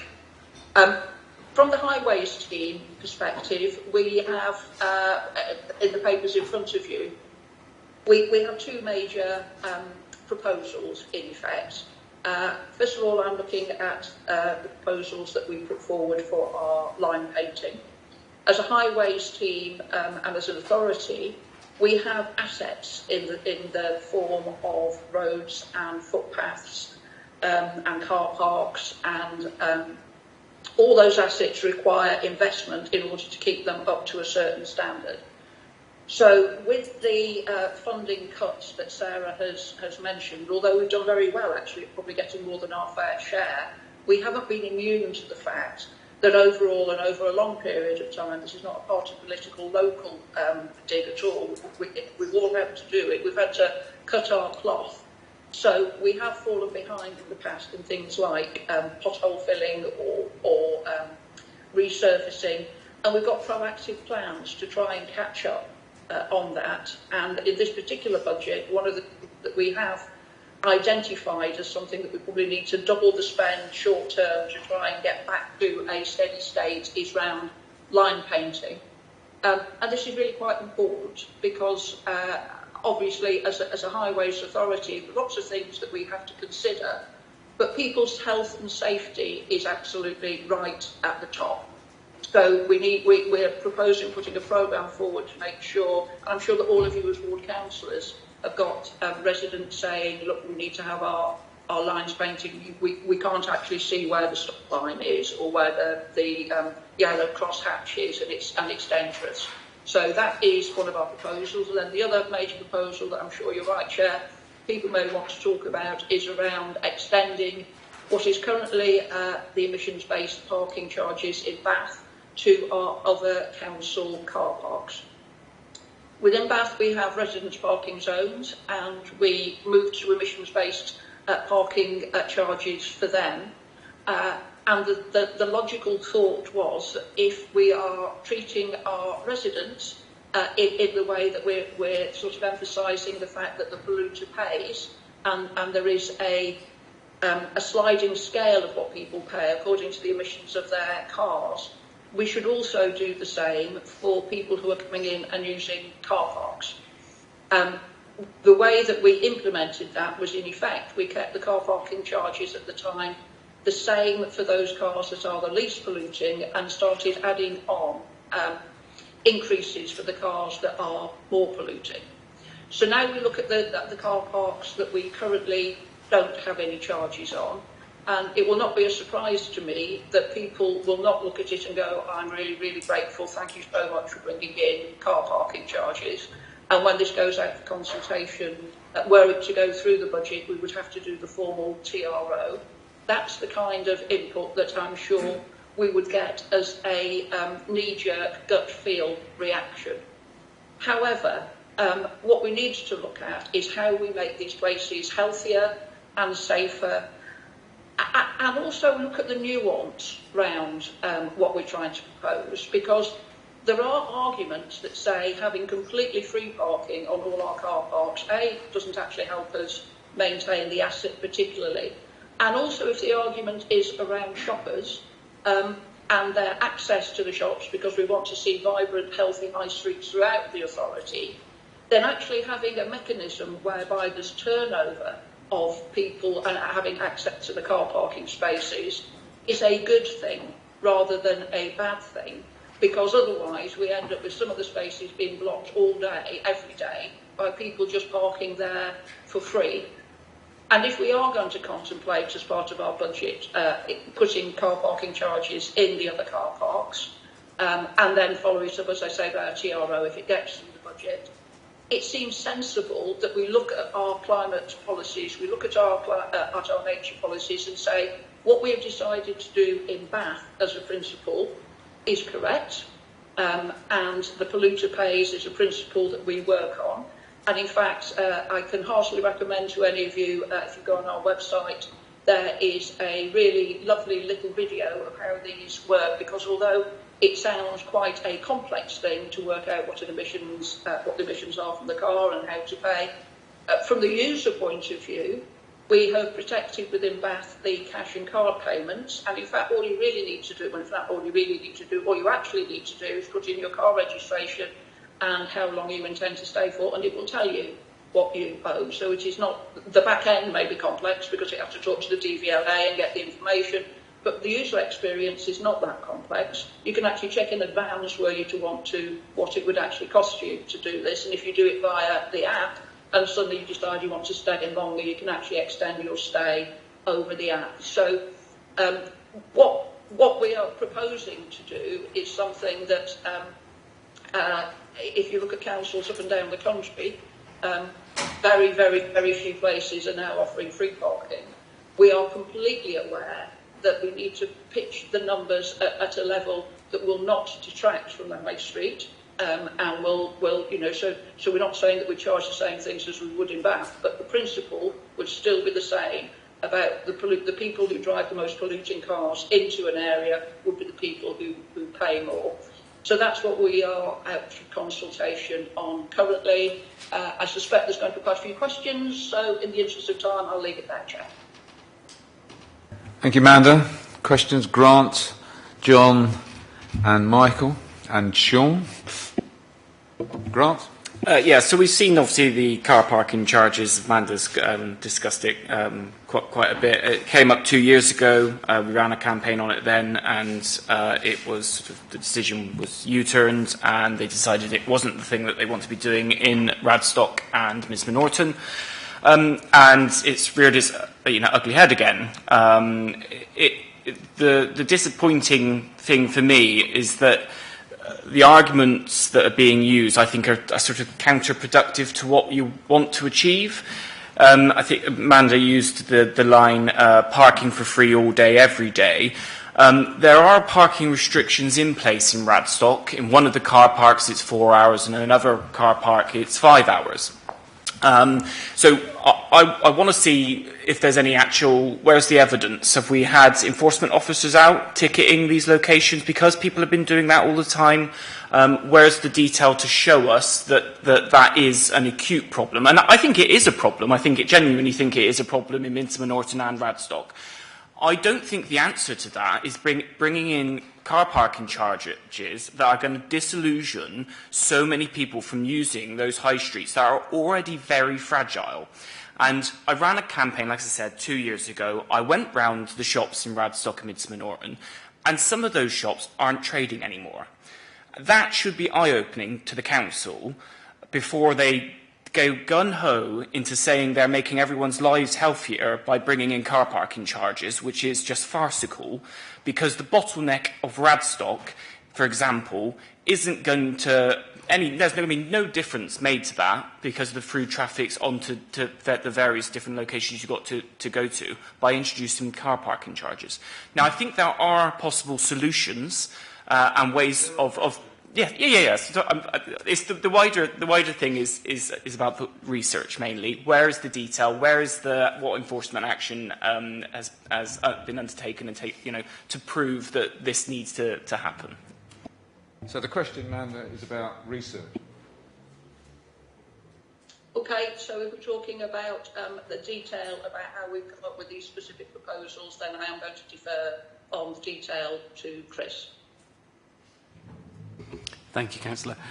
So obviously where we have restrictions in place, we have limited data around the overstays, the amount of PCNs issued, the amount of checks that we've conducted within any area. That information is recorded by our officers on the ground as they go round, and also from the technology from the machines within the car park, so we have that. Where there is no charges in place at the moment, there is no data. do it. So what we tend to do and have done is conduct ANPR studies on car parks to get an indication of the numbers of vehicles going in and out of the area. So that gives us a snapshot of information to build our proposals from. So it's, there is limited data, but it's very much an understanding that it's very hard to prove a negative when you haven't had charges in a place before, because you don't have data that's robust or long periods of time as we go through. So we use all that to consider the options and proposals. We model against the numbers of spaces and similar car parks using experience of other car parks in other market towns where there is charges to develop a proposal. And as we say, that goes through to the formal consultation part of a TRO if it's accepted at budget setting. Sean? Thank you. So I've looked at the proposal. It's quite brief, obviously, the documents normally are.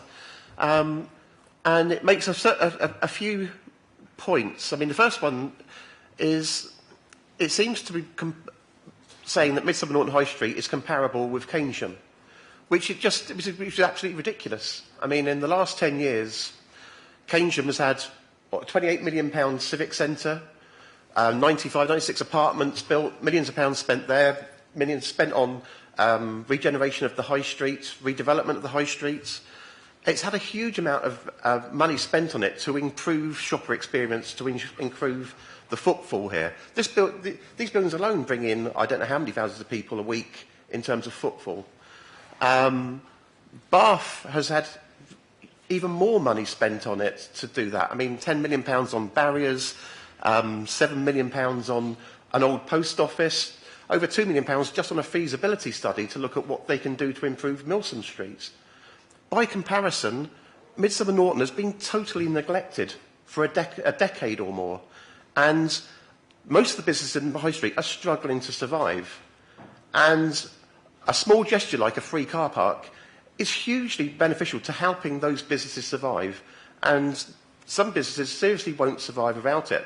There are people that shop in Midsummer Norton just for half an hour, and they could pop into Tesco up the road and have free parking to go into Tesco, but they don't. They come down and support the high streets. So the option that we should be looking at emission-based charges, we don't have an issue of air pollution in Midsummer Norton. At least if we have, someone could show me some figures. But in Midsummer Norton, cars are not a luxury, they're a necessity.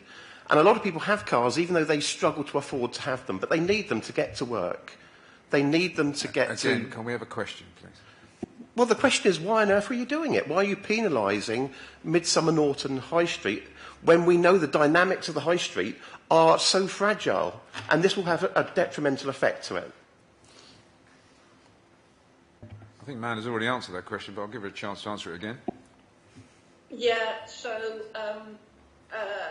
apologies if the way that it was phrased says that we think Midsummer Norton is just like Keynsham. That is absolutely, you know, I want to celebrate the diversity of all the places we've got. I guess what we were trying to say is that similar to Keynsham, we were looking to then introduce car parking charges. We weren't saying that the two were in any way of equivalence. I think Sarah put it very well at the beginning. We are under an awful lot of financial pressure. We have to look at all our assets. What we are trying to do, ideally, we don't want people paying a higher rate. We ideally want people to make the decisions that they, when they come to renew their car, that they try and think about what they can do to have the least emissions. So by doing something in one area, it's not saying that Midsummer Norton particularly is a hotbed of poor air quality, but by your own admission, Sean, you were saying people were driving in and out of Midsummer Norton to get there, and I agree with that, and I accept that. Absolutely, I do, that it is not serviced in many ways by other bits of either public transport or anything else, which is why to try and retain a car park for Midsummer Norton is really very, very high on people's lists, but it is an asset that needs investing in. And we do need to look at being fair and equitable across the whole authority. And we have the financial pressures as well. So if you look at all those, it has to be something that we consult on as part of a scheme. But, you know, I'm disappointed that you don't think that we could work with the communities, because we do that really quite well and put the time in to make sure that whatever we bring in serves the community to the best possible way it can. Just if I can add one more thing to that, it is worth pointing out that the parking charges in Keynsham existed before all the developments occurred in the town. So I think it was much more like Midsummer Norton at that time anyway. Now, I've got two questions over here, and then I think we're going to wind it up, because there are plenty of other opportunities to talk about the budget. There are other meetings involving the budget, so this is not the only opportunity you have. So John, and then Michael. Thank you, Chair. I mean, I have a comment which really is a counterweight to the two that we've just heard. Walcott has a recently installed RPZ, which means I've spent quite a bit of time talking to residents within Walcott and within that RPZ area. And my impression is quite clearly that there is a lot of support for emissions-based parking charging. It makes sense to people, they support the principle of it, and if anything I would say that there is support for a higher ramping of the charges, so that the more polluting cars don't pay just a small amount more, but pay substantially more. I'm certainly finding support in quite a few places for that sort of idea. Thank you very much. Comment, John. Thank you. Michael. Yes, Michael Orton. I'm Midsummer Norton councillor as well. I share Grant and Sean's frustrations about parking in Midsummer Norton. As a local resident, it's something that you know is very important for the town to have free parking. But also, as a councillor, I appreciate the pressures that we're under in terms of budgets. And I've spent some time, 3 mornings, talking to people coming out of Southborough car park to get a feel about how they would feel about charges. And I've spoken to 80 people altogether over 3 days, and I'll continue to do more between now and over the next few weeks as well. And over 80% of people coming into Midsummer Norton, based on my conversations, is actually coming in for less than 2 hours parking while they pop into the shops or for a cup of coffee or to do some basic shopping. So my suggestion is that if we have to have parking charges, and I would prefer not to have them, if we have to have them, would the Cabinet consider having, say, the first 2 hours parking for free? On a similar basis to what's happened in Radstock, so that at least those people that come in for a shorter period of time won't be affected by parking. I'm also concerned about the impact on businesses. I've also been talking to local business people, and I know that the High Street has a lot of small independent businesses that have small numbers of staff, and whether there could be some kind of permit scheme considered for staff who are working in those businesses to maybe have 1 permit per business that could actually allow a member of staff to park in Southborough car park for the day, because a number of the businesses I talked to have their own parking already, but not all of them. So those are 2 options that I think would make it easier for and better for people from Midsummer Norton and for those using the parking. And I'd like to ask Councillor Rigby whether we could discuss this as a proposal for going forward.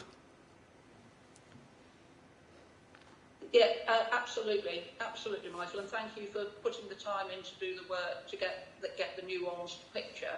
And just to repeat, with the 2 processes, we go through the budget process, and then also there's the formal statutory TRO, full consultation. And absolutely, we can sit down and talk about how we structure it in such a way, how we structure charges, were we to go that route, in such a way that it helps the people who want to pop in for just 2 hours and then go and then leave, while stopping people who want to park there all day. I think that's a really sensible suggestion.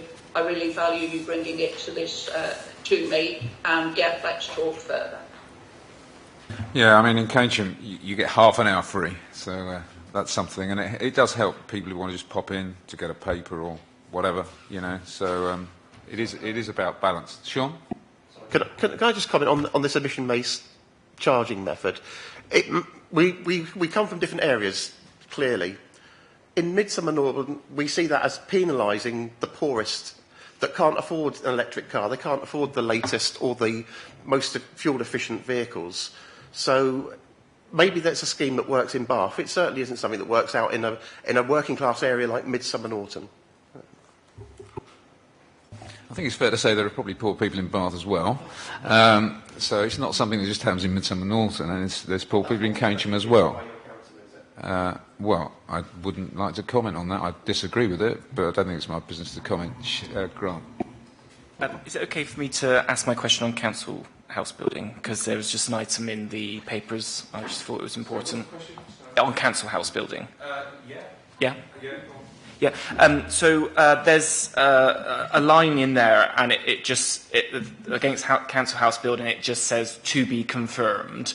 And there is an acknowledgement that you're planning to build 300 council houses. And I'm of the understanding you need to have a housing revenue account to build that quantity of council houses. So this sort of two-part question, but when's the TBC going to be turned into actually something that we could properly scrutinise, and are you actually going to be having your own housing revenue account to build Baines-run council housing? So I'm not sure where the TBC is. Is it that £150,000 of revenue? That's Annex 3. Maybe I'll need to come back to you on that specific TBC. Certainly, if there is still one, we will need to update it. Yeah, so it says in Annex 3, mixed funded schemes, council house building programme, and across the board, it is to be confirmed on all lines. So the council is committed in our corporate strategy to expand the number of council houses. That was a key commitment in the Liberal Democrat manifesto that we're working with the council member of our council house building to now develop as offices. Yes, if you open over a certain number of houses, you need to have a housing revenue account. So we are, as officers, exploring how we might need to do that, or whether we need to do that, and then if so, how, in order to advise the Cabinet on when a housing revenue account would be opened. Okay, thank you.